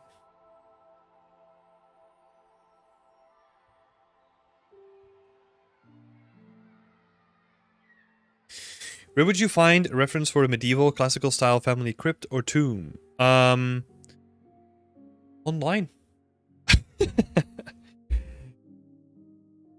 Yeah, but honestly, yeah, online, and look for specific places, right? Look for specific museums that have like pictures online. It's probably a good bet. Or if you can, like, this is always the best thing, right? Like, we visited a royal crypt in Budapest, I think, or in Prague. I don't remember, one of the two. Pinterest has failed me. Oh yeah, man, I don't know why people use Pinterest. Pinterest was good like a couple of years ago, but I feel right now I get so much shit on Pinterest that I don't even use it anymore. What I do is I'll look on my browser first, right? I'm using Brave, and it uses DuckDuckGo as a search engine. So I'll look for references there first, and then go on Google Images and look for references there. Because usually they give like a completely different look. They have like a completely different like, yeah, look, or like they pull from different images, right? So even though you would think like, oh yeah, it's just a search engine, probably gonna spit out the same stuff, but it's, yeah, can be very different. And then also, if you're looking for something specific, it might also be worth buying a pack on ArtStation, you know? Like, usually there's some really cheap ones that offer you like a ton of pictures. And can be like a real time saver as well.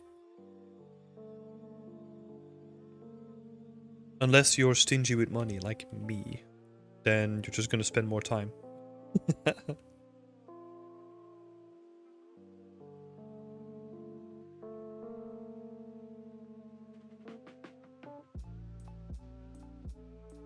So we have this section going up, which is looking quite nice.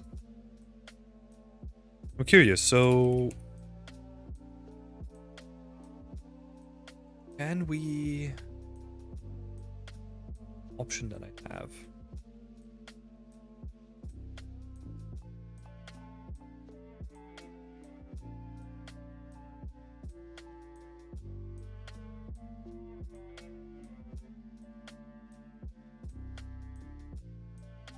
Oh, what if I just grab like a straight piece, like an overhang? Small one? Pink.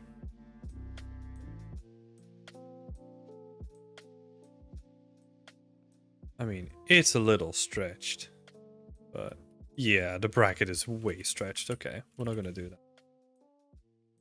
That could be a cool idea, so I'm just gonna leave it here.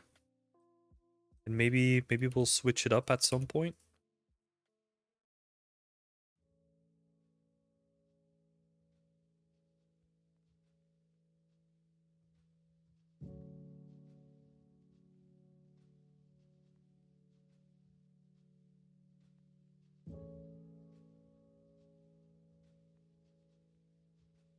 Man, these bracket placements are unfortunate. I probably need to get rid of them.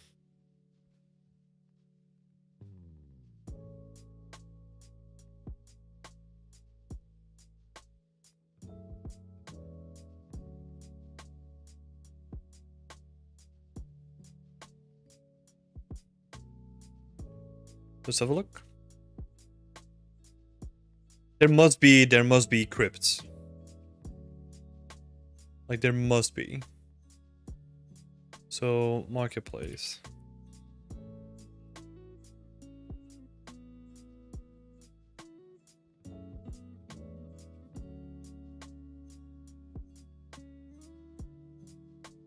Oh god, why do I do this to myself? Crypto, oh my god, of course. Of course it's gonna be in there.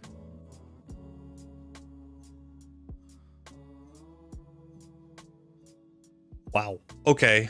It's been a while since I looked on here. Man,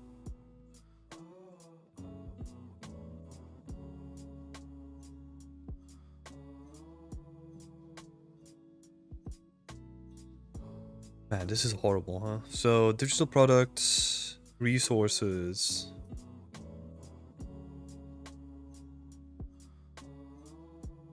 Maybe I should put on my mature filter, huh? Dang it.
Yeah, okay.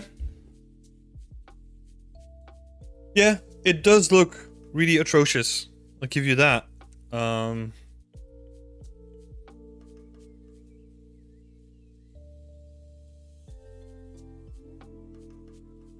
Yeah, so good luck. Good luck getting that sorted out. But I bet you that there's places where you can find it. Like, I think always the best thing. Okay, so like the recommendation that I was saying before, right? Like if you find a specific place that has a crypt, like usually there are people that do like YouTube videos or blogs or something like that about, right? And I found like a ton of great pictures from like a professional photographer or like a traveling blog or something like that, where they go to like a specific location, right? So usually something in that vein can help you a lot.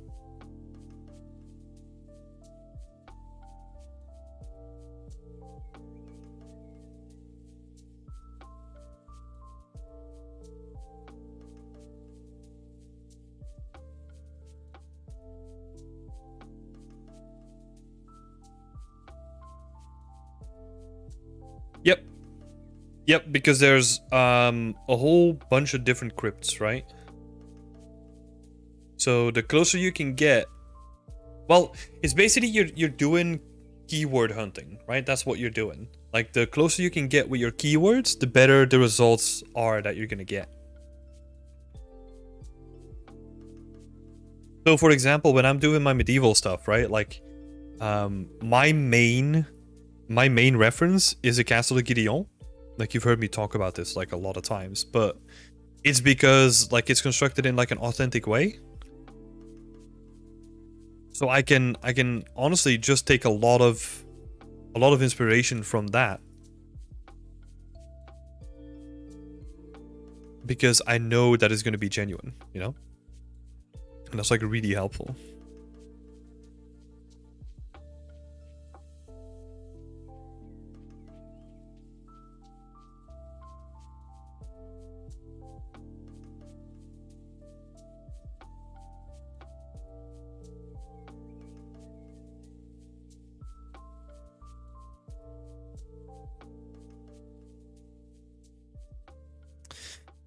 You know what? Maybe we should just leave it to the front, you know, because the front and the side maybe?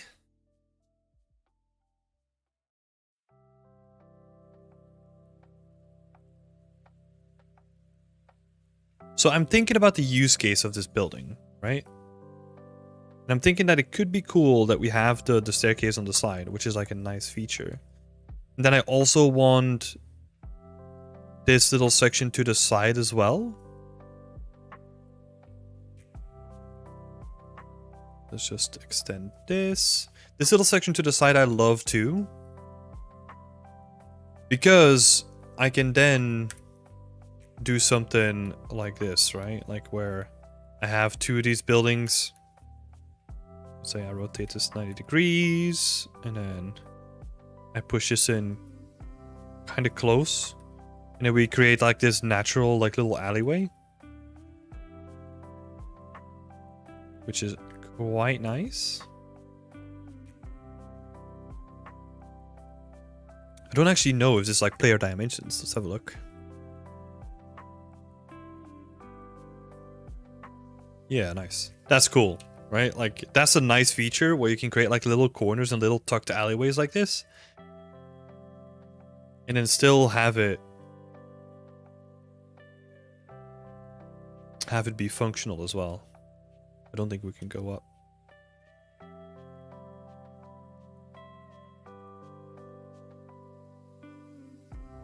Oh, we can't see the collision on this? Interesting. We need to go into the group to see the collision. Huh. That's weird.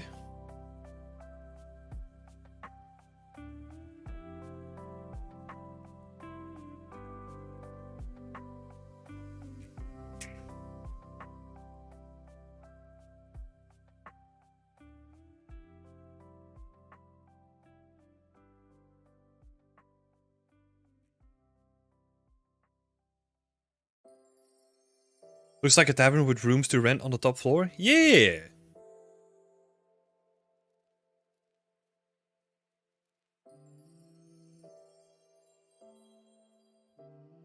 Because like the original intent, or like I still have like a section of it in my other level actually, is where it's not only the ground floor that's important, but also the first floor, because houses can connect to each other as well.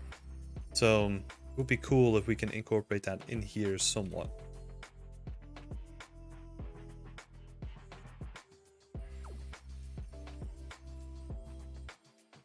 I'm gonna do with this though. So we have this corner bit.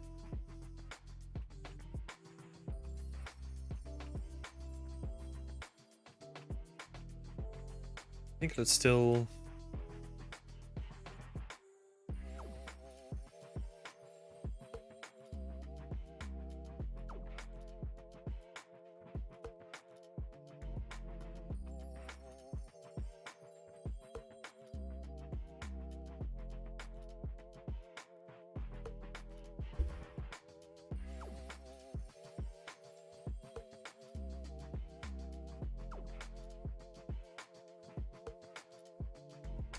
Okay.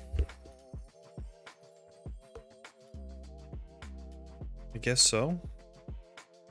Literally just my entire PC crashed.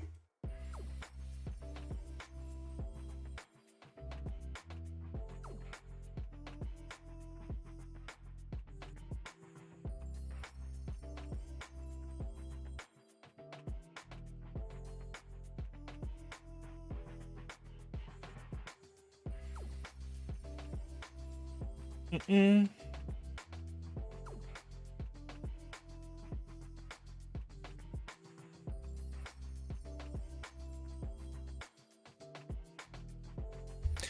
.1. So I'm guessing you can still hear me. It's just I can't do anything with my mouse anymore. What the fuck?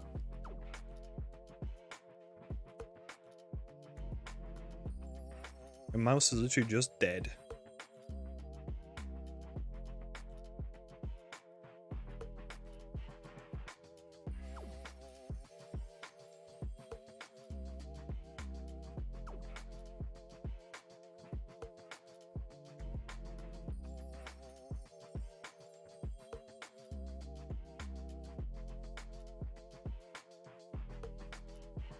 Okay, let me be right back. Let me try to solve this.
Man, stream is going good, huh?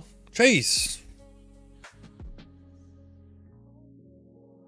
Yeah, that one's weird. Like, I couldn't even use my mouse anymore. Like, it wouldn't show up.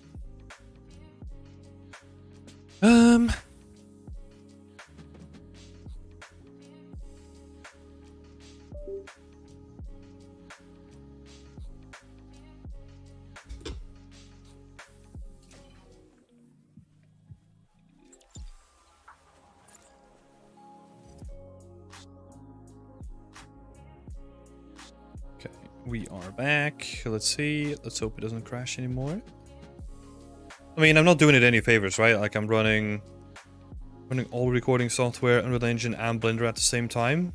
And also PureRef, which also doesn't want to close anymore. That's awesome, PureRef. Thank you.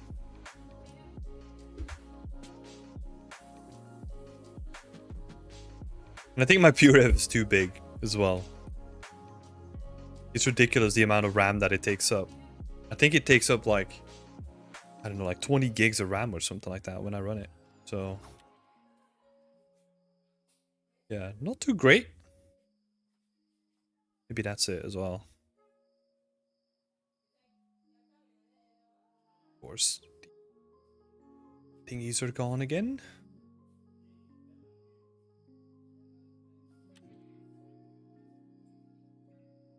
So, let's get it all back in.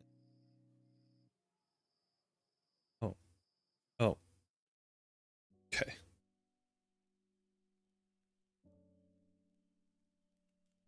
That's better. Nice.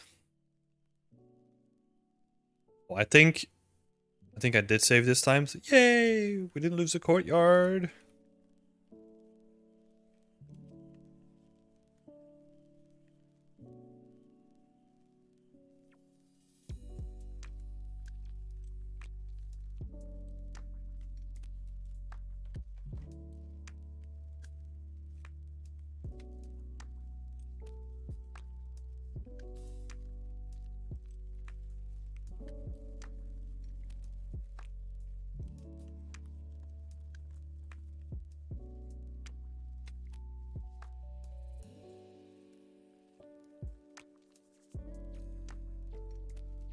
So what I'm currently trying to do is kind of figure out where I want to stop this thing from going around, right? Because I don't like that it just ends up in like this dead end.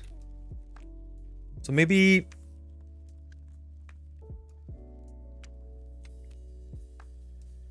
what we can do is try something new with stuff that we already have.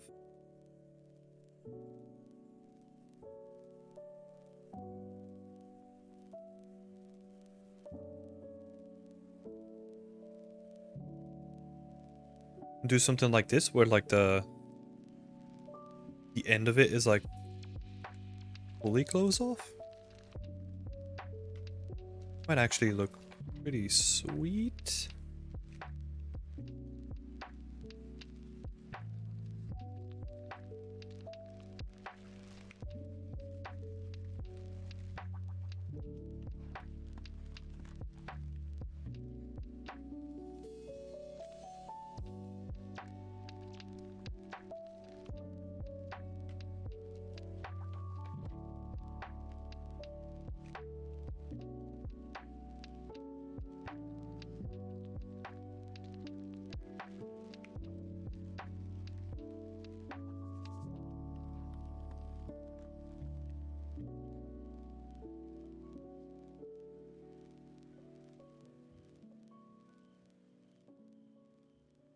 Vibu, hey Timothy, loving all the content. I'm working on a medieval town for my think tank mentorship. How did you approach your roof? Is it all geo or texture? And how do you approach thatched roofs?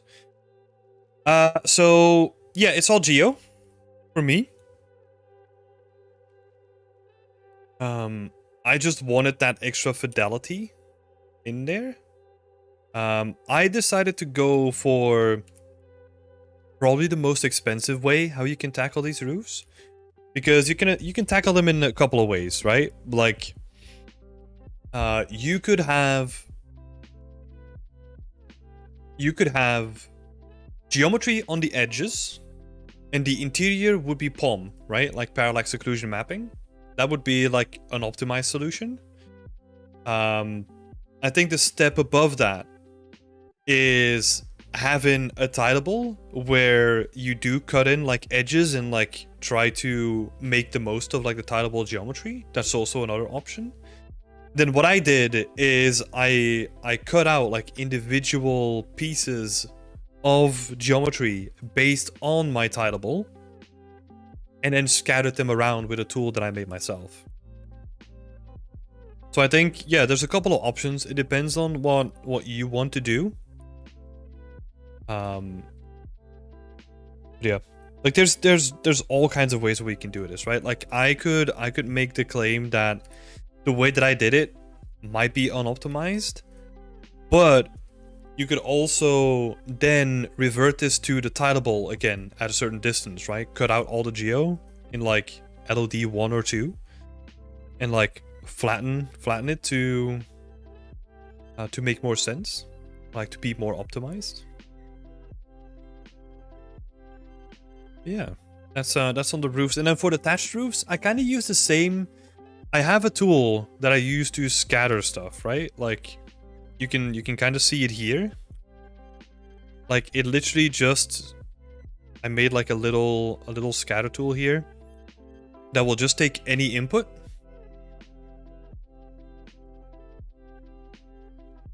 Oop, you're back. Oh, did I disconnect for a while? Sorry about that.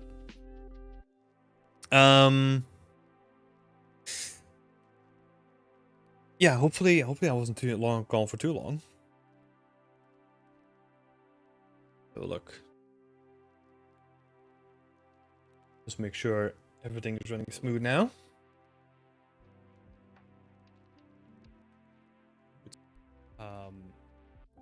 Okay. Yeah, still all that stuff is in there too. Yeah, then for the thatch roofs, I kind of use this generator, right? Where I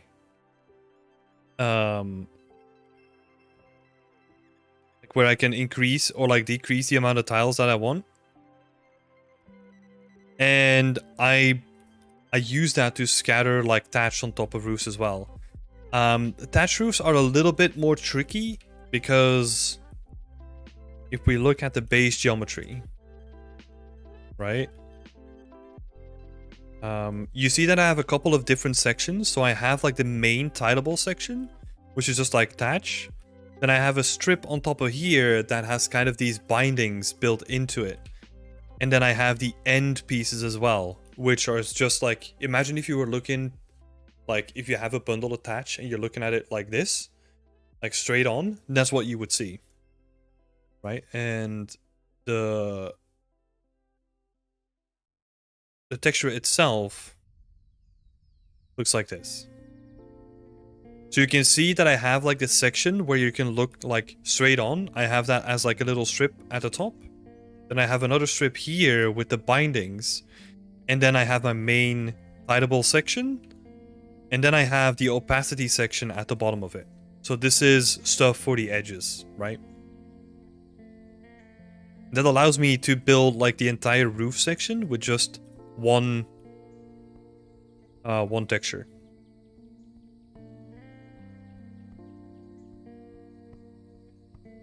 Because I have all the things that I need are kind of built in, right? And that gives you a result like... Where is it? Yeah, like this. We have like a bunch of separate meshes added on top of a base mesh to give it some extra volume.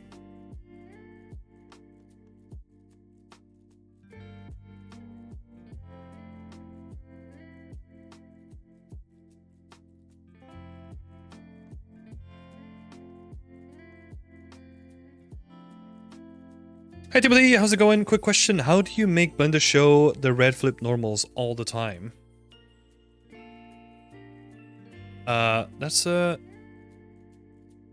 So first you need to activate face orientation here, right? That's how you can check it. But usually it shows up blue and red, right? So what you would need to do is in your preferences, let's have a look.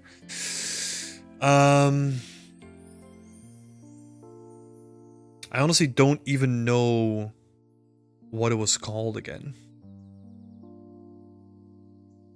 So, like, themes.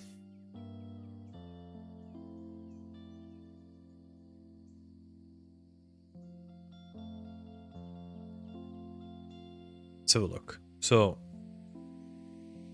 3D viewport. Sharp edges, face orientation back and face orientation front. You just set the face orientation front to like all the way to 0. And then the back you set to whatever you want, right? And then it will always show it off without having to show the front all the time.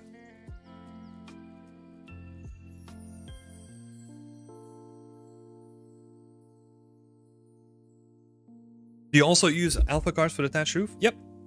Yeah. So all these edges, like, that's an alpha card, right?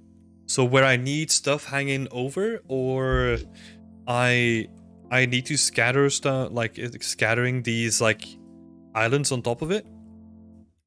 There's way too many, by the way. This needs to be optimized. Just keep that in mind.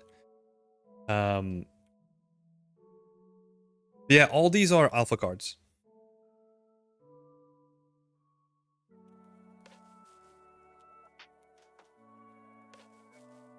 Right, so I'll select all the base meshes, right? So that you can see what it looks like. Oh wait, actually. Let's hide all the rest. So this is only the roof. Then if I were to hide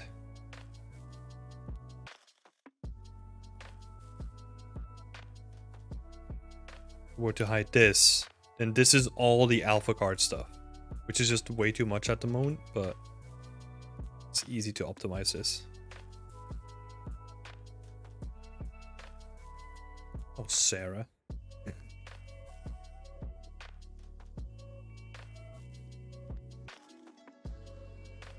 Let's see. Select random. Let's set this to 0.0. 2. Select all faces. Maybe do that another time. Right, cool. And this is still enough. Yeah, you get the point.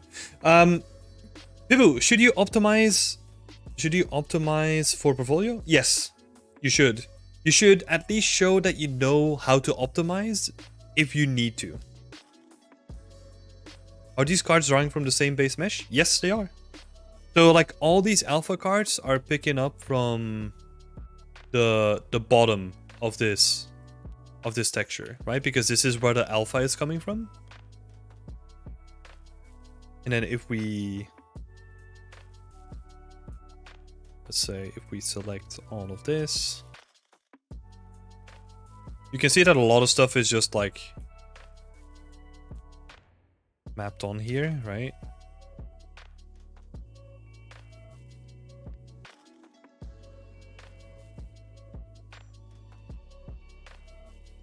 Didn't even bother like with the underside of it. I haven't mapped that. But yeah, like everything is just pulling from this one texture, right? So all the alpha cards are pulling from the bottom. So you can see this is like one UV island. And then the rest of it is pulling mostly from the main section, which is not including any alpha. And then all the edges, like where you can see the ends of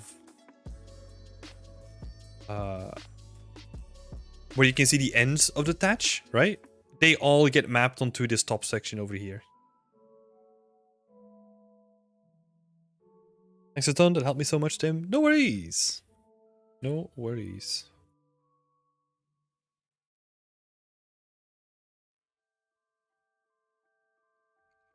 What is optimization? It's nothing important. Just ignore it.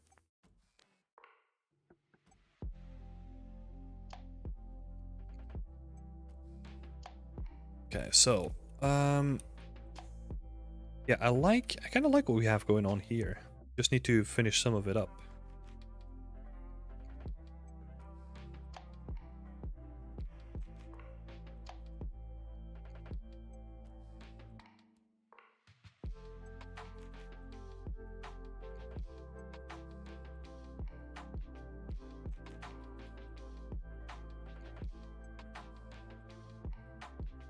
It's so weird that these...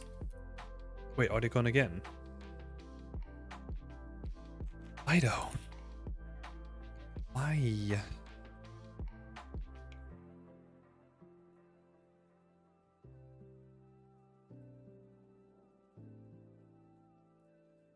What's this saying?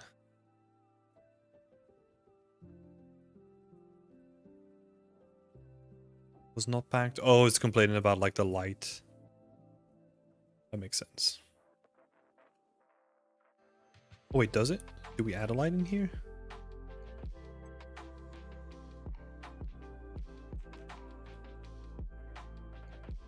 We didn't though.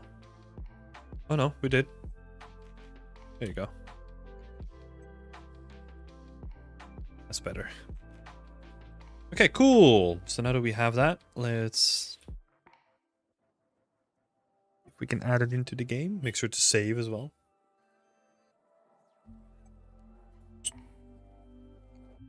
Yeah, no, thank you so much for the question, Vibu. Vibhu. Feel free to ask any more questions as they come up. I would love to help. And this is for everyone, right? Like if you're stuck with a question or you're wondering why I do certain things, just shout them out. I would love to help. Oh, you know what I'll do? I'll make like a smaller version of this building. So, just a more condensed version because this is a chunky boy again. So, I'm gonna break this and then create a new one.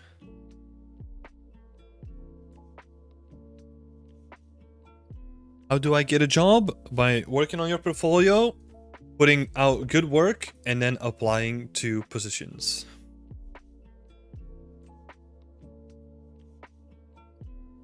Very condensed version, but that's the gist of it.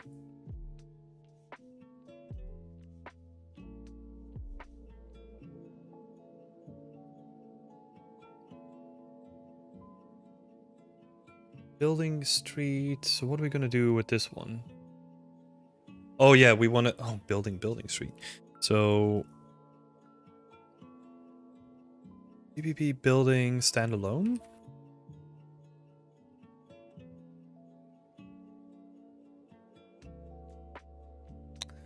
Bonk. And I'm just gonna cut some of this shit out of it. Let's see. Don't need that. Then we'll patch up the remainder.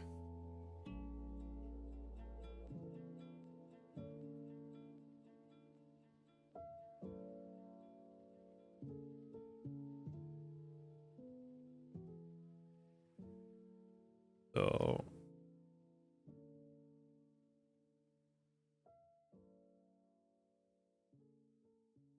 still too big.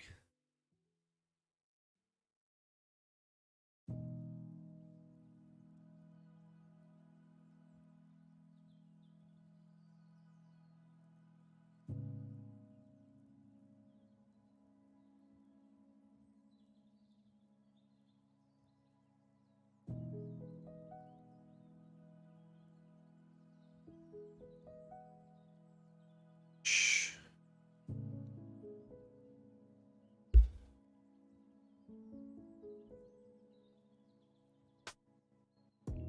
Oh, that doesn't have the new roof. Add that.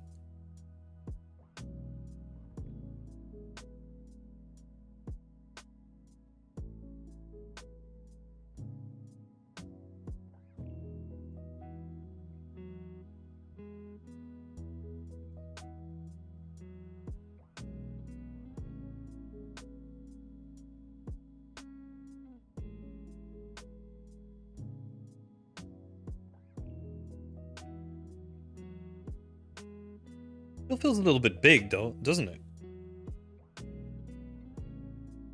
Can we even...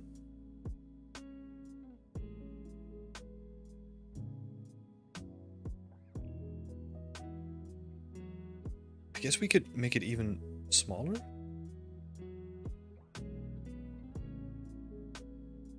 Hi Andrea! Nice to see you. Thank you so much for asking. I'm doing okay. We've had a couple of crashes. It's always annoying. But other than that, doing fine. We're doing fine.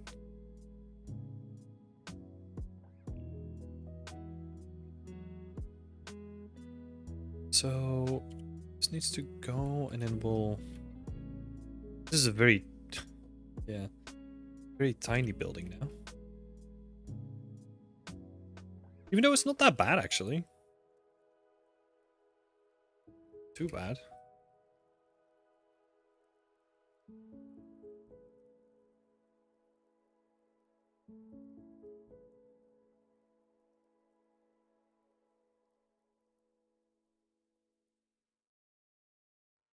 Yeah, that looks like a cozy little house. Not gonna lie.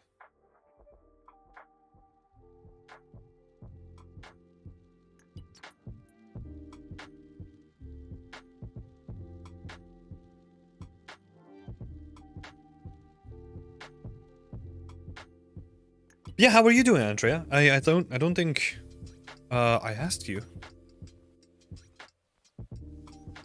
Whenever I force delete something from Unreal, it's been crashing. No idea why. Yes, force deleting is very dangerous when you're doing that. A trick there, if it crashes, is usually, or like this is my assumption, right? I don't know how this stuff works behind the scenes. But I think it's usually because there are still references that it's trying to pull from. That it can't replace for some reason. So how you can fix those up is if you go to This might be one of the solutions, one of the potential solutions, right? If you go to your content folder and you say fix up redirectors, and then try it again afterwards, and making sure that all your assets are as clean as possible, right? That might also help you fix up the redirectors.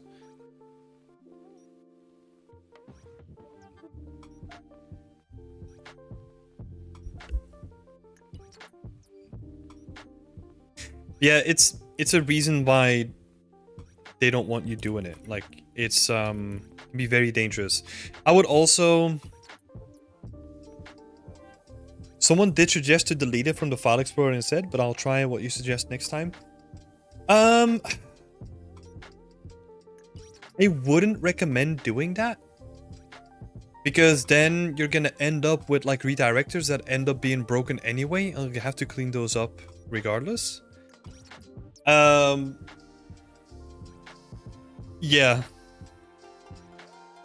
Like, I feel like sometimes you have to, right? I think sometimes you will have to delete them from the Explorer, but that should almost be like a final result. Like a final resort, rather.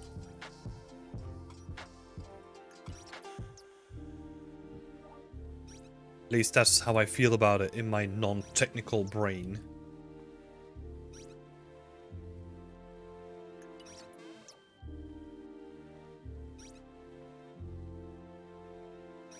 Okay.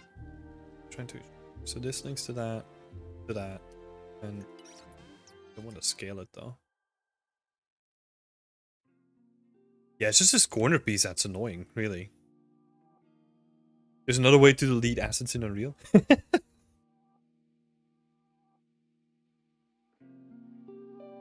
Trying to model a house for my little lighthouse scene I'm trying to build for my portfolio. Oh, that's awesome. That sounds fun.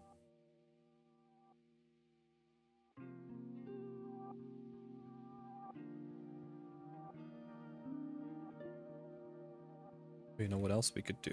Think something like this.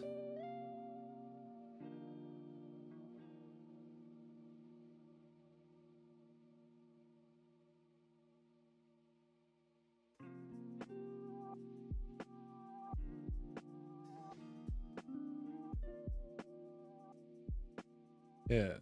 Okay. I like that. And then we'll see how it fits in the scene, right? Because that's the most important part. Where do we want to add it?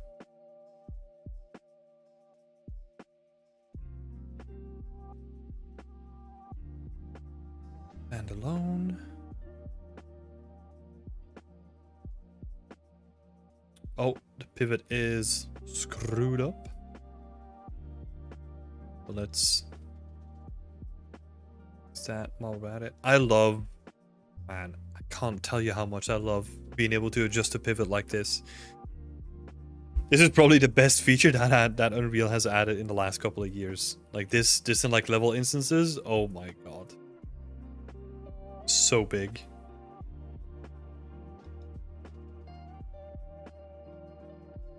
Cool. It's gonna be fucked up over here, but it's gonna be alright in the scene.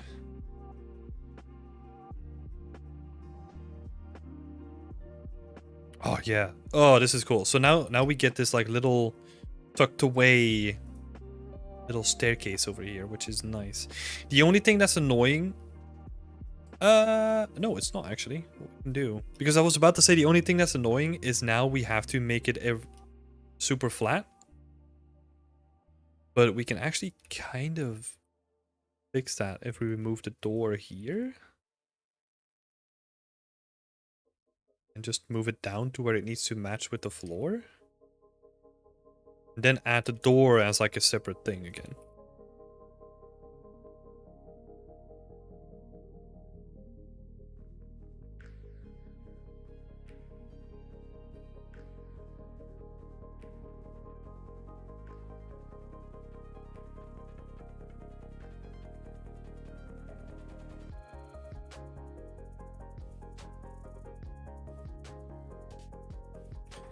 This hill is a little steep though.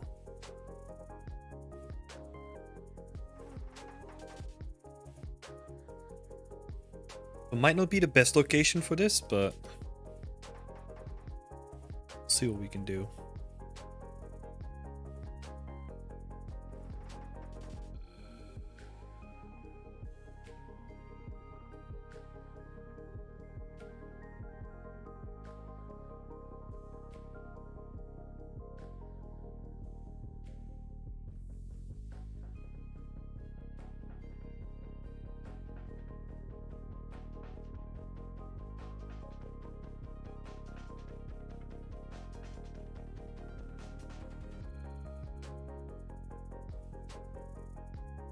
Probably gonna delete this here as well. Ooh.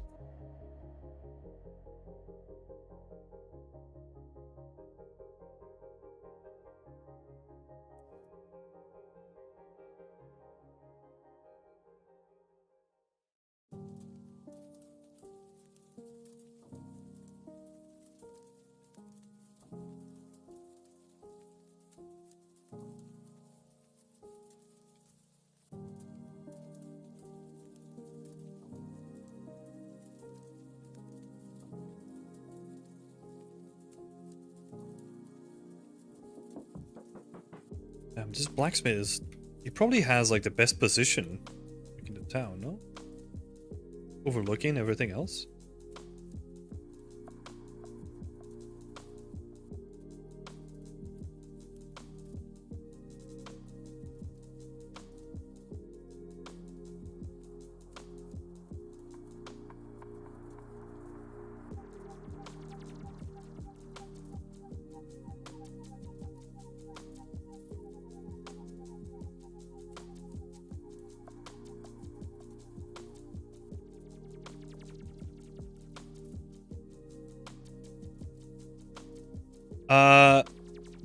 Got some bad news there, Vibu. Like, I didn't record the whole thing, so I don't think I created that texture on stream actually. There's a lot of stuff that I do behind the streams too. So unfortunately, I don't think I did that. I did create the attached roofs, or like the, not the texture itself, but like the actual models in, I think, last episode or the episode before that. We did some of the scattering and like the actual construction of the buildings themselves. Might be interesting.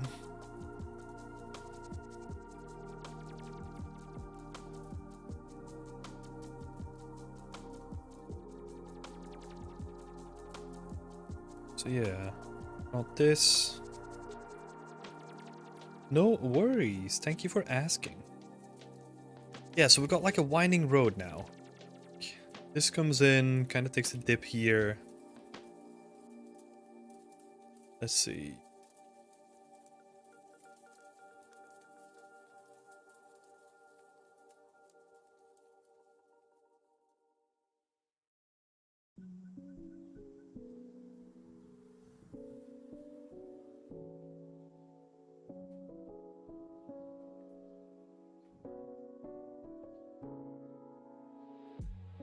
Feels like it's a little bit too unnatural, like a little bit too close to the street, maybe? Maybe it is. Maybe we need to just move all this stuff up.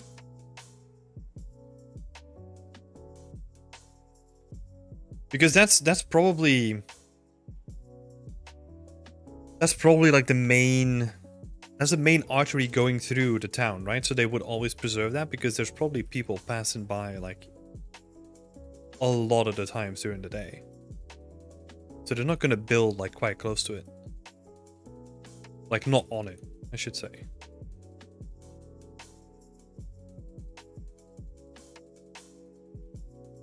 Coming to the market square.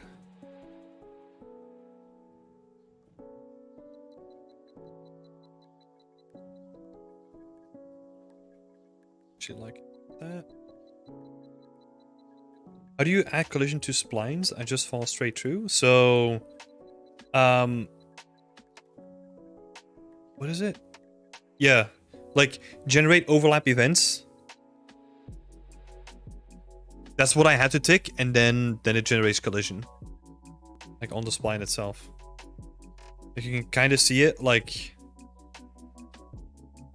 Oh, I guess it only updates the first time you do it, but... I can walk on my splines now. Hey, Antonio! We are building some houses and basically reworking the whole town at this point. I've made like a couple of houses. And we're replacing the older ones.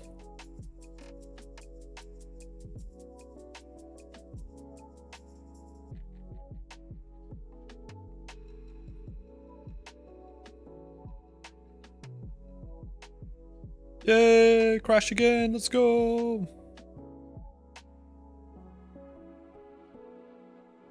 Well, at least it was the quick crash. Yeah, that's so weird. Like, it's ever since... Man, it's so annoying. I get this one every time. Yeah. I've gotten it, like, way more frequently now, which is kind of annoying. But there is an update for the engine, though, so maybe that one fixes it. Hope so.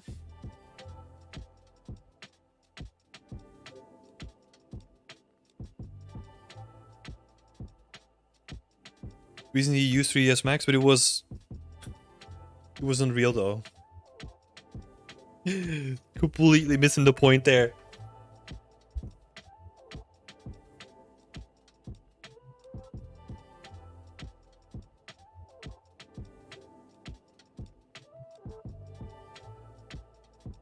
It's hard to be calm when this happens frequently to me, lol.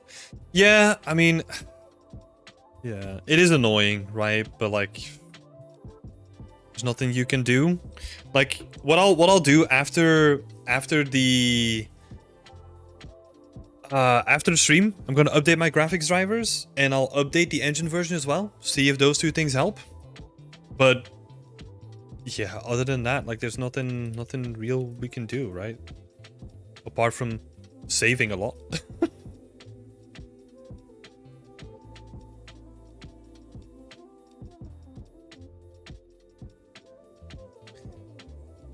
Saving a lot.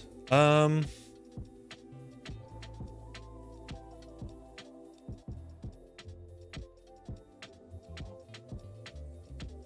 much RAM do you have? 64 gigs. So don't think it's going to be a RAM issue. And I have like a 3090 as well, so I don't think it's going to be a GPU issue either.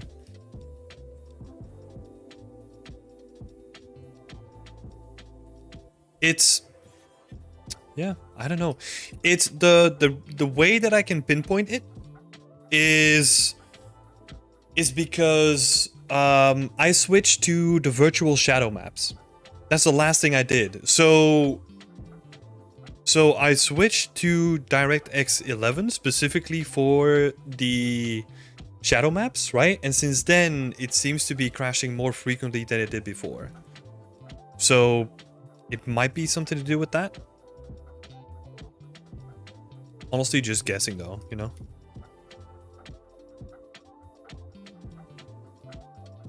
Did it?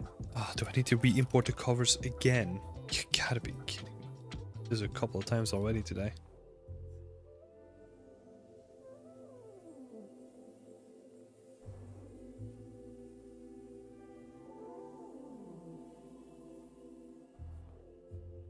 Question, should I buy a Switch or a PlayStation? Neither. Save your money.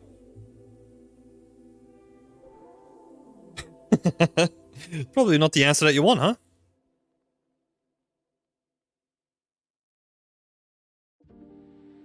I think you have to look at the games that you want to play. I think if you want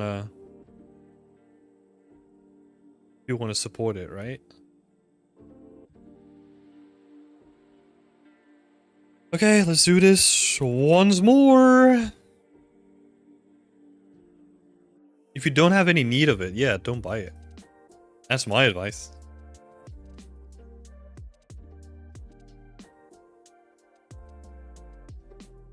I mean, I'm also not a console person, right? So probably the wrong person to ask there. And I'm very I'm very what'd you say? Like very cost effective? Like very conscious about like how much I spend. So I think about any purchase like at least multiple months before I actually do it. Even if I do it at all in the end. So yeah.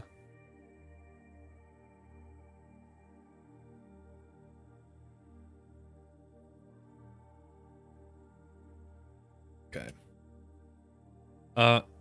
Let's not do this again, please. Just save the freaking covers, please.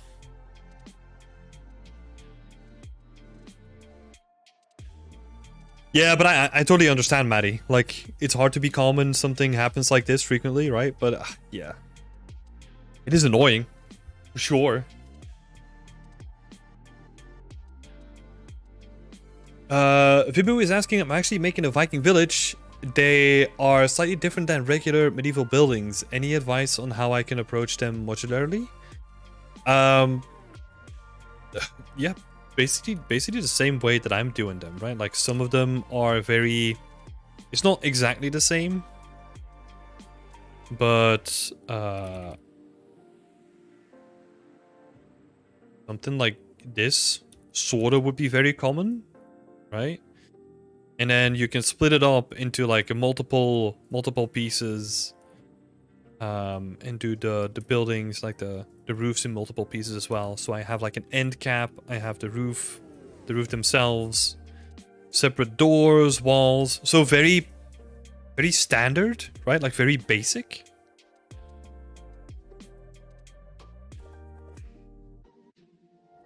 Nothing too exciting there, I'm afraid.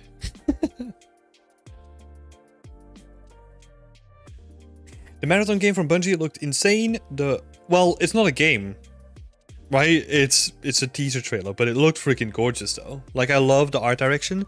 I love, like in general, I love this trend where we're not just doing,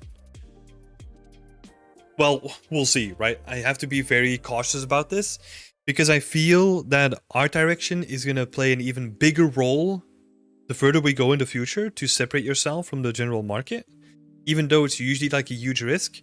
But I feel like in most cases it always pays off because it shows that you stand for something, right? Like this is our art direction, very specific, but we're going for it. Instead of having this very, well, in some cases, very generic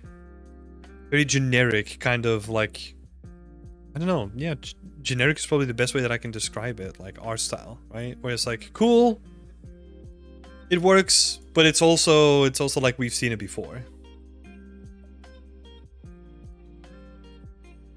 But it's hard to market it.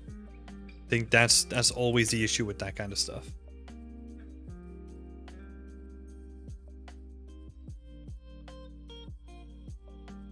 That's a good question, Andrea. I'm gonna grab some water and we'll answer that in a second.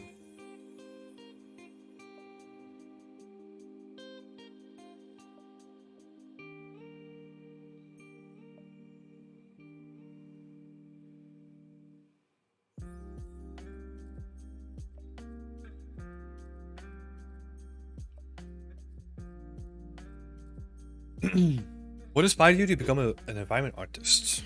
Great question. I think the answer is going to be a little bit more boring though. Like for me, it wasn't really like a big inspirational moment of like, oh my god, now I want to become it, right? Like I always love to draw.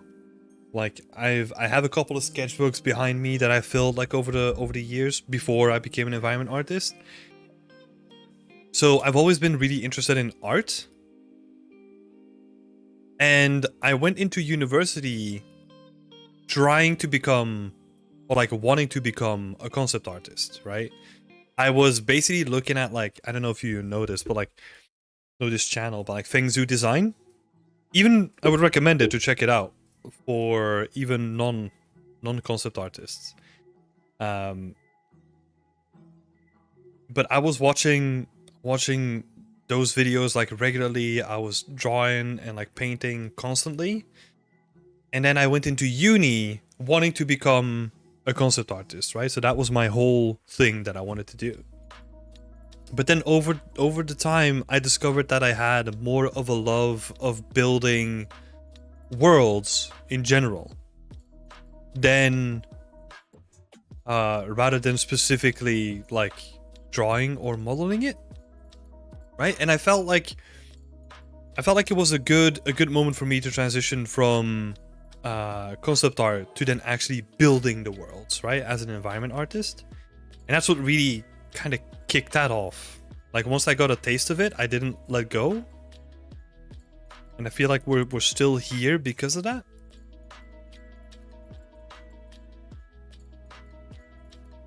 Yeah, and I think when I'm trying to think when I made that realization, I think it was first year of uni, I think. Because we had to do like a city scene. So it was like a little diorama of a city. And it was very basic, right? Like nothing too elaborate, but like very basic stuff. But I had so much fun and I poured in so much time that it was like, man, this is really something, you know? Like I was really enjoying the whole thing. Even though it was like tricky as hell, like to complete it because it was difficult.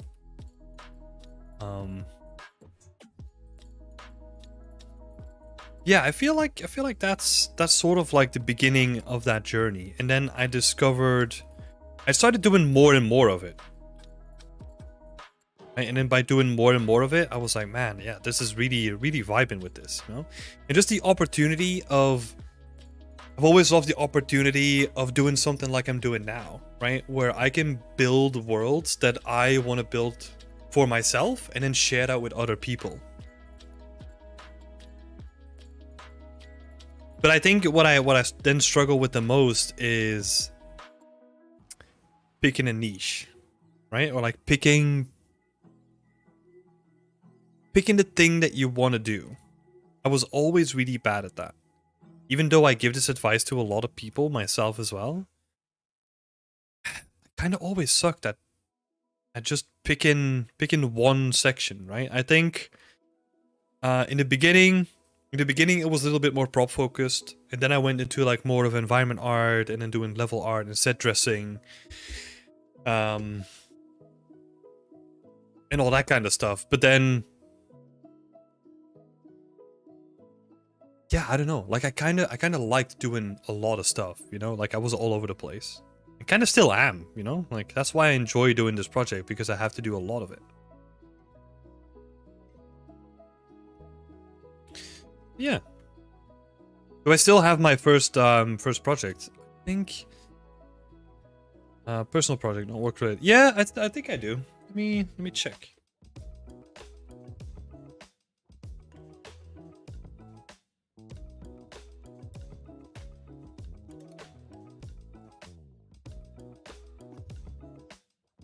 Don't know which of these old hard drives I need to look into.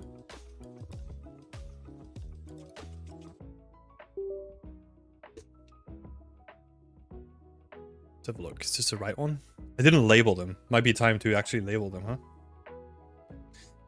Yeah, okay. So, let's see.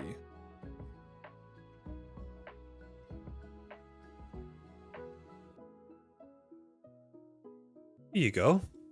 A freaking jukebox. A physical model.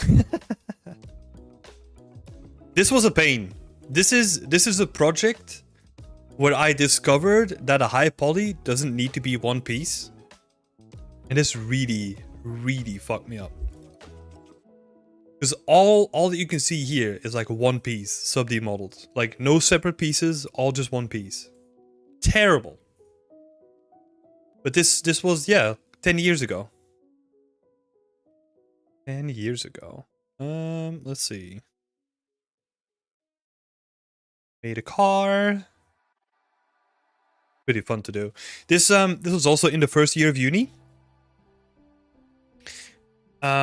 Also in the first year of uni, like purely high poly model, no low poly, anything of that, and rendered in Maya. It took me 24 hours to render this single frame, so enjoy it. I spent many wakeless nights. This is so ridiculous.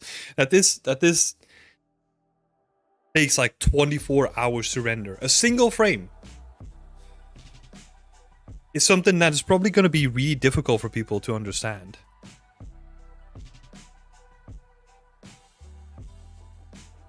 Was this the final thing? There's nothing in here. That's probably all ref, right? Yeah, it's all ref.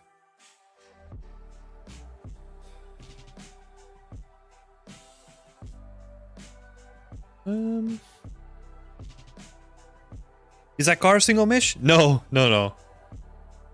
I don't know why. That's interesting. Right? Because that car was made out of separate pieces, and that was made before the jukebox. So I don't know why I kind of screwed myself up into thinking that the jukebox needed to be one piece instead.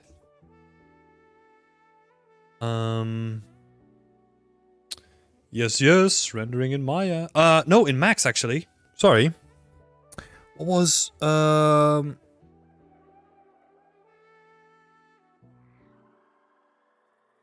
Fuck, what's the standard renderer in Max called again?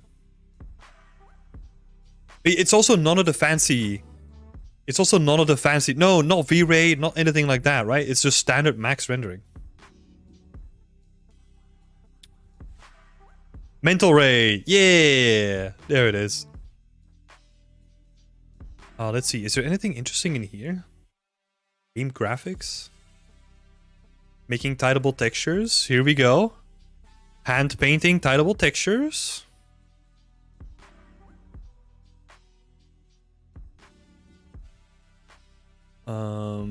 Low poly spaceship.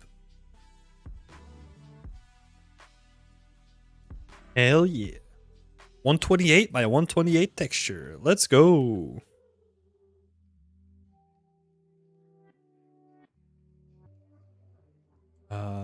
Weapon texturing. That was like the AK that I did, right? So, no.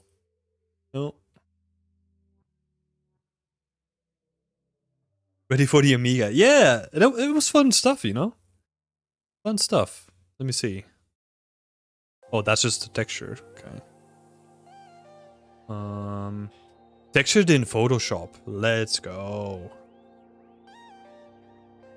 Don't I have like the final thing here? I don't think so. Oh, no, here we go. This is the final thing.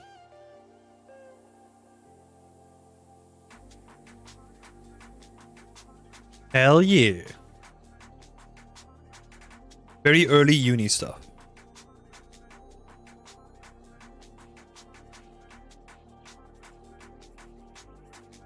All really fun though.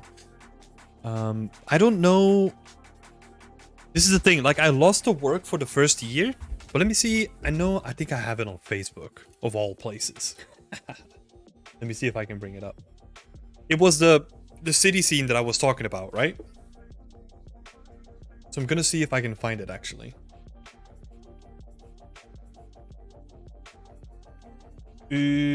Let's have a look.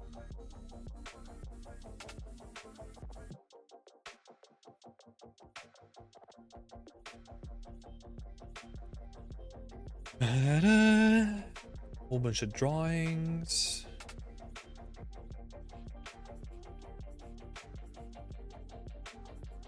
Yeah, like a whole bunch of paintings as well.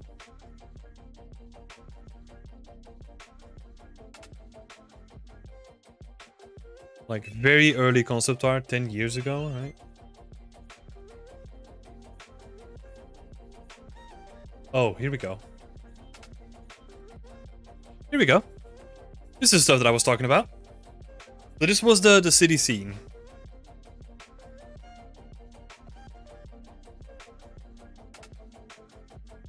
Right? Like very, very early days.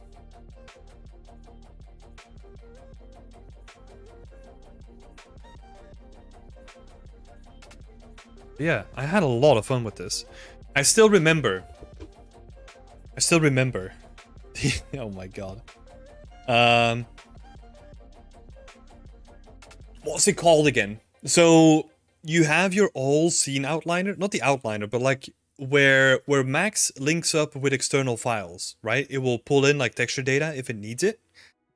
Right before I had to submit it, like the whole thing crashed. And I had to redo like all the texture linking and like some of the UV mapping from scratch. Like, I don't know, a couple of hours before I had to submit it. Oh my god. I think I worked through the night, I think. That one. That was a pain.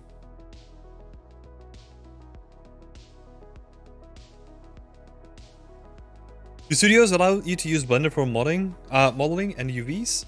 Is in game dev or is it Maya?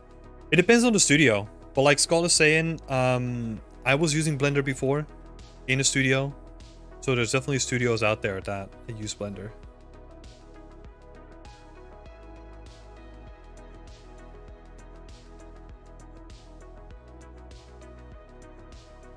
For sure.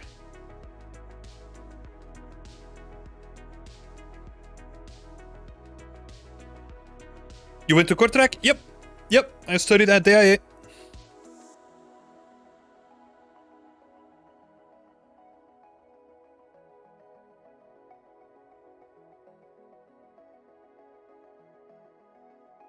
Sorry, I missed that question, Jeroen.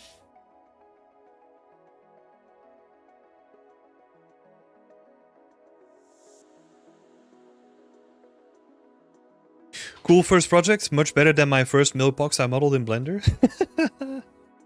I think the very first thing, this was my first introduction into 3D. We had to model something with only primitives. And I think I modeled the tank. Let me see. Let me bring it up again.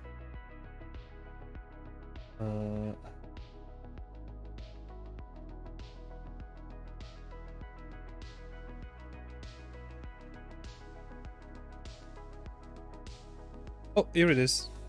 There we go. This is my first ever thing. Like ever that I modeled. This wasn't even in uni. That's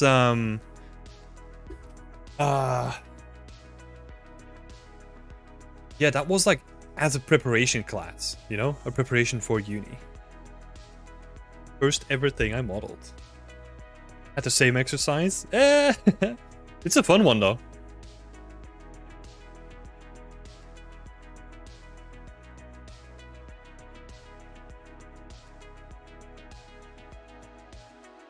You're kidding me. What's happening? Oh.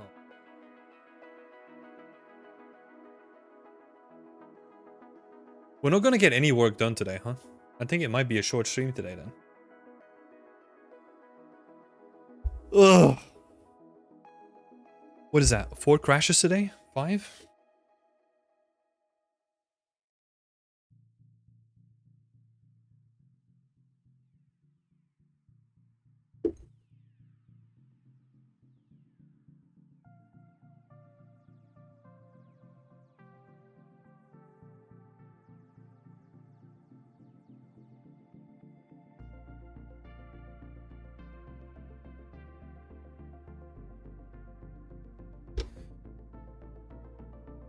Today's been really bad though.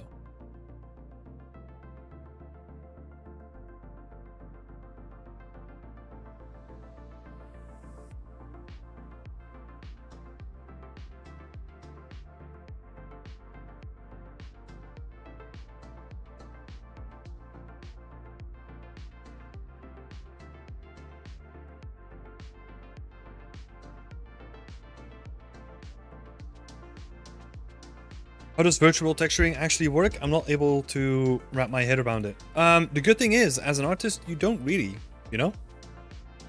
Because I'll be honest, I don't know how it works completely. It's just, you tick it on and it's...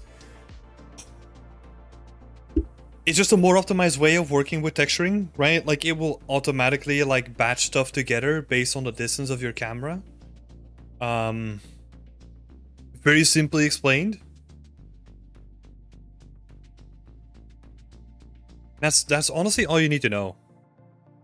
Like unless you want to become like a technical artist, right? Like that's all the interaction that you're ever gonna get. It's just like, oh, make virtual texture, cool. It's not actually that you're doing anything different in authoring edibles for it.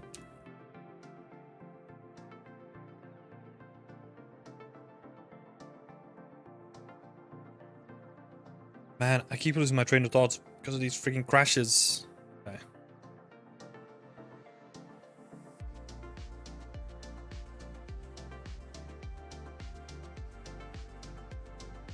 There's probably like people that explain it way better. I mean, obviously, like I probably explained it the worst out of like all of them.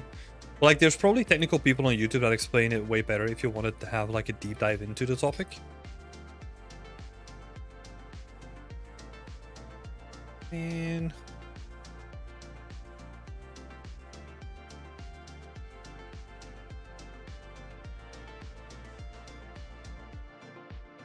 I've seen this grass shader presentation that uses virtual textures, but that's as much as I know at the moment.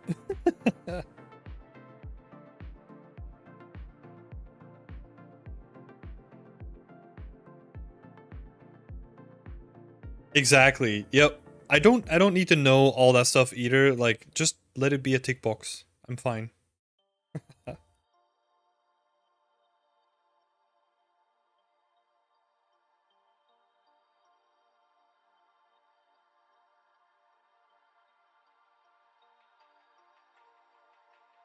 Okay. Did it remove some of the stuff over here again? It's kind of hard to tell at this point. Like I don't know if it did or didn't.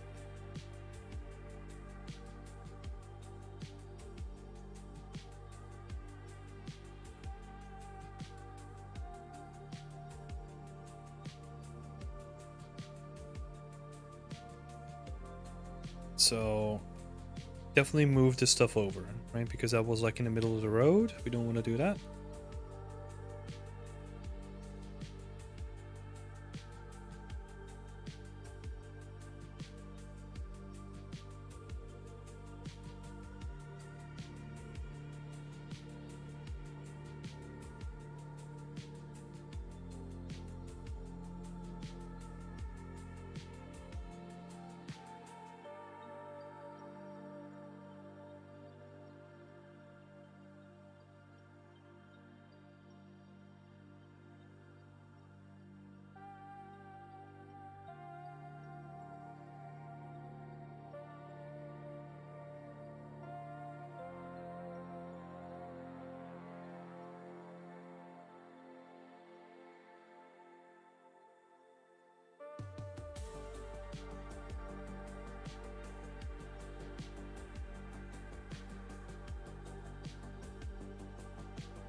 Don't need those lights.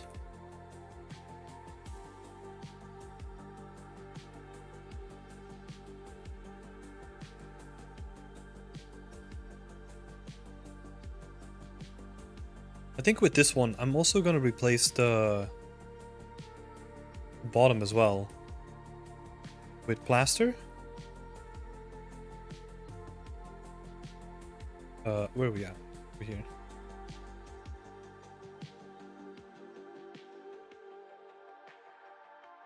What does it mean when people say I have to try out some shaders or I need to tweak the shaders? Shaders, they're usually referring to the materials, right? So materials and shaders are basically the same thing. So this would be a shader. Like a shader, yeah, I mean a shader is just gonna take your textures and like display them on your objects like in a graphical way, right? Very crude explanation, but that's what they mean by that.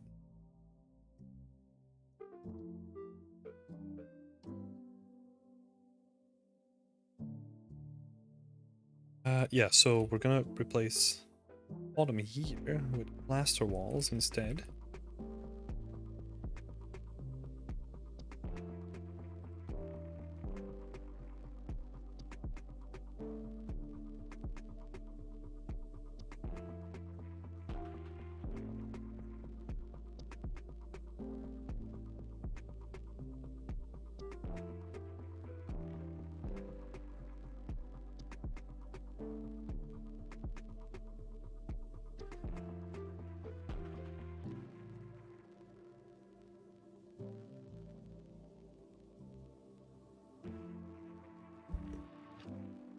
As an environment artist, should you be a shader magician? Nope. So environment art is like a broad category, right? I'll share a link to our website because we actually have a breakdown of like some of the different things, like different specializations that environment art has. Let me share that here. Because environment art has always been like just the banner of like everything that needs to happen within an environment. And within that banner, you can then specialize to become a material artist, or you can become a level artist who does propping, or you can become a prop artist who makes the props for the level artists. It has a lot of different things. So yeah, every specialization has their unique abilities and skills, right? So if you really enjoy making shaders, for example, it's highly likely that you will be either tech or material artist in that case.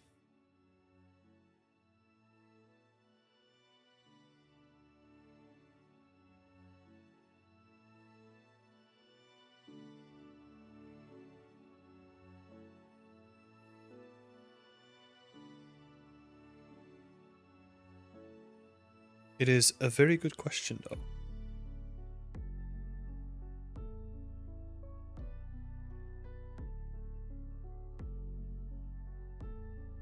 Oh, you know what we also need to do? We need to jetty some of these buildings out.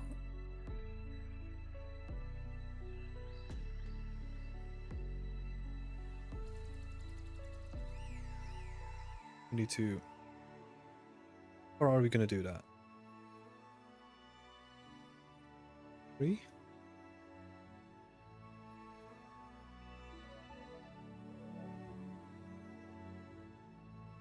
We're gonna give this house some character. Let's go.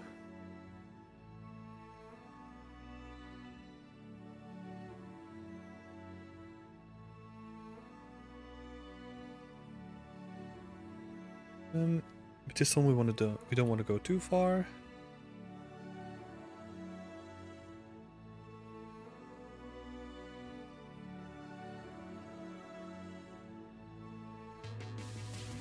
I've noticed statues in games are also tackled by the environment art team or the character creation team.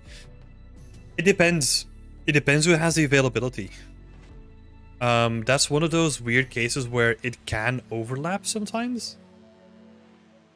But I'll tell you, if there is a statue of like a person, you would want the character art team to do it rather than the environment art team. I think the priority there would be character art over environment art. And if the environment art team will tackle it, like the character art team will in some cases, I think in most cases even, supply them with a base mesh that they can use to then start building on. Instead of like starting from scratch, right? So that they know that the anatomy and the proportions are going to be good, and that they don't really need to be worried about like all the finer detail.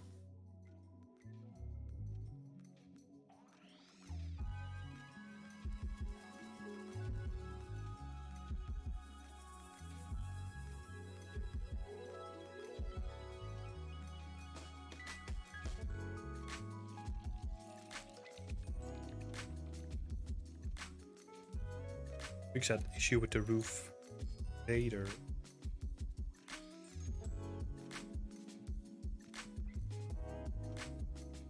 These are some good questions though. Very specific but good questions. Like I feel like I've encountered them like a couple times. Oh, yeah. Other thing we want to do. We're gonna make these waddle. Where are you? Here we go.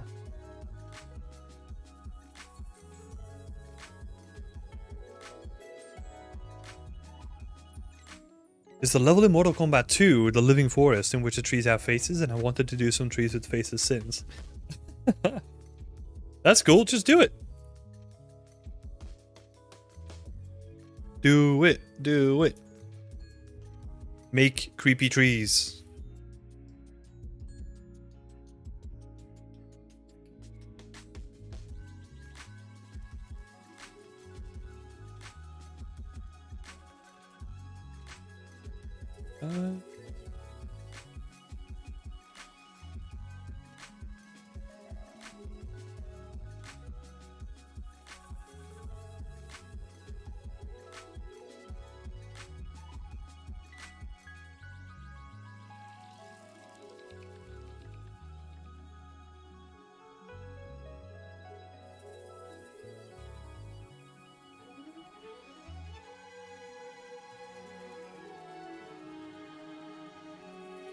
Yeah, these are a little bit more detailed. Okay.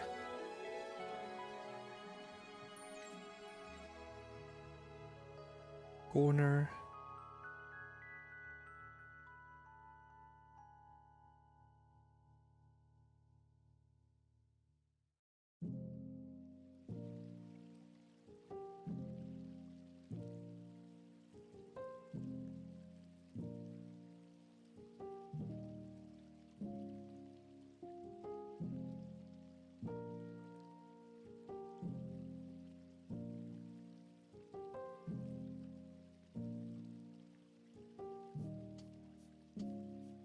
Just love that we have this little lip.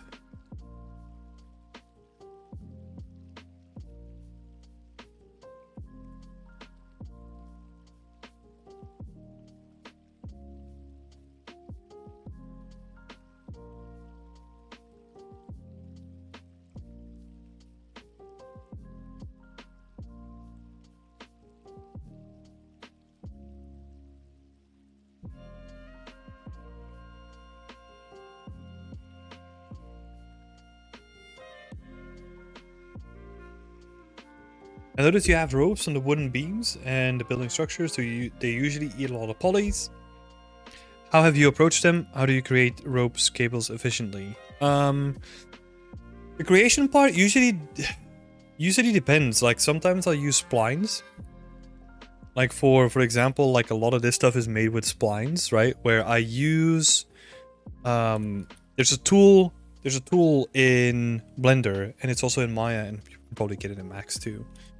That's called Quick Pipe, and it allows you to turn a selection, like let's say an edge, into a rope really quickly. It will basically convert that edge into a curve, and then I usually start with that, and I make like a section and just start building sections on top of that. There are other cases where I use simulations as well, so I made like a couple of loops.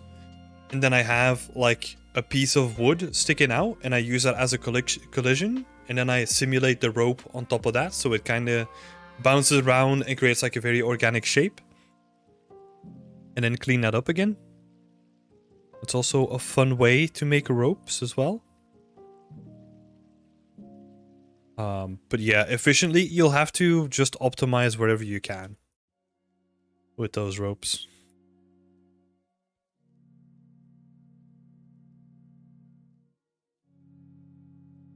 Optimize wherever you can.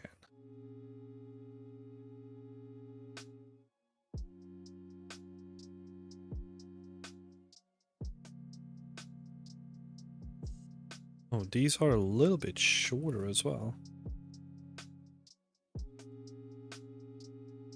It's a 4x2.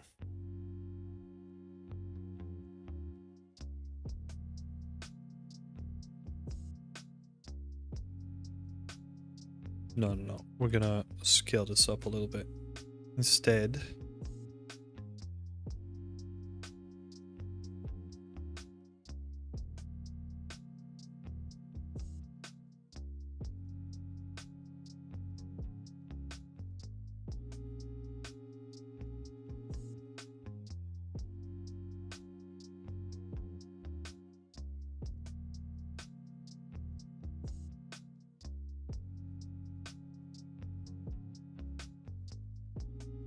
Is it not baking the AO?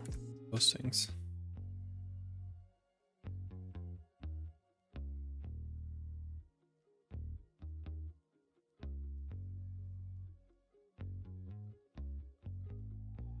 Oh.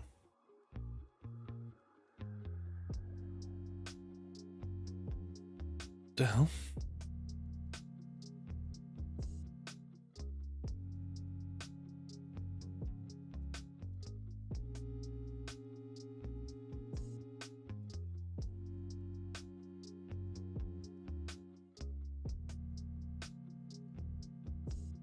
Interesting.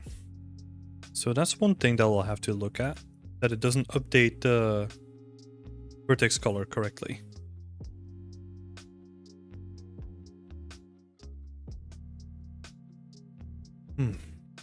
It's a weird one.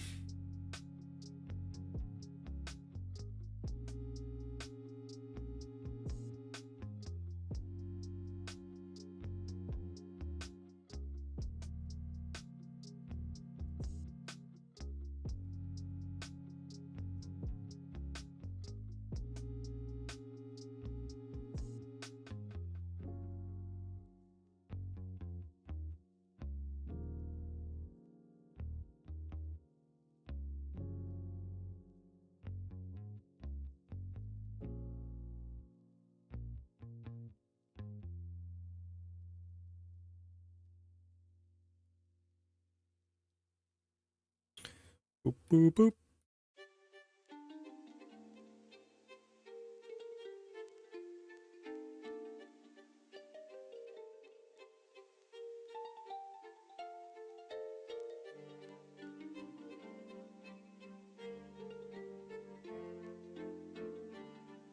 Man, we've lost so much progress today, huh?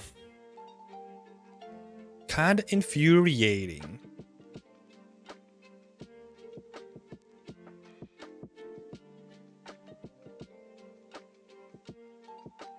You know what, though? I think I'm going to leave it here. I'm going to try and fix the issues that I was having during the stream today. And going to see if updating the engine helps, all that good stuff. Because I want to avoid that for the future. Like before I keep working on this. So let's end it on a good camera shot. Let's take this one this time around. Thanks for all the answers. No worries. Happy to help. And thank you for all the questions, Ubu. That's awesome. Thank you so much. Yeah. So I'm gonna pop off. I'm gonna see if I can fix those issues, and then we'll see each other either next week Wednesday or next week Friday. So thank you so much for being here. Go check out beyondextend.com for more good stuff. Subscribe to our YouTube channel, and I'll see you in the next one. Bye-bye.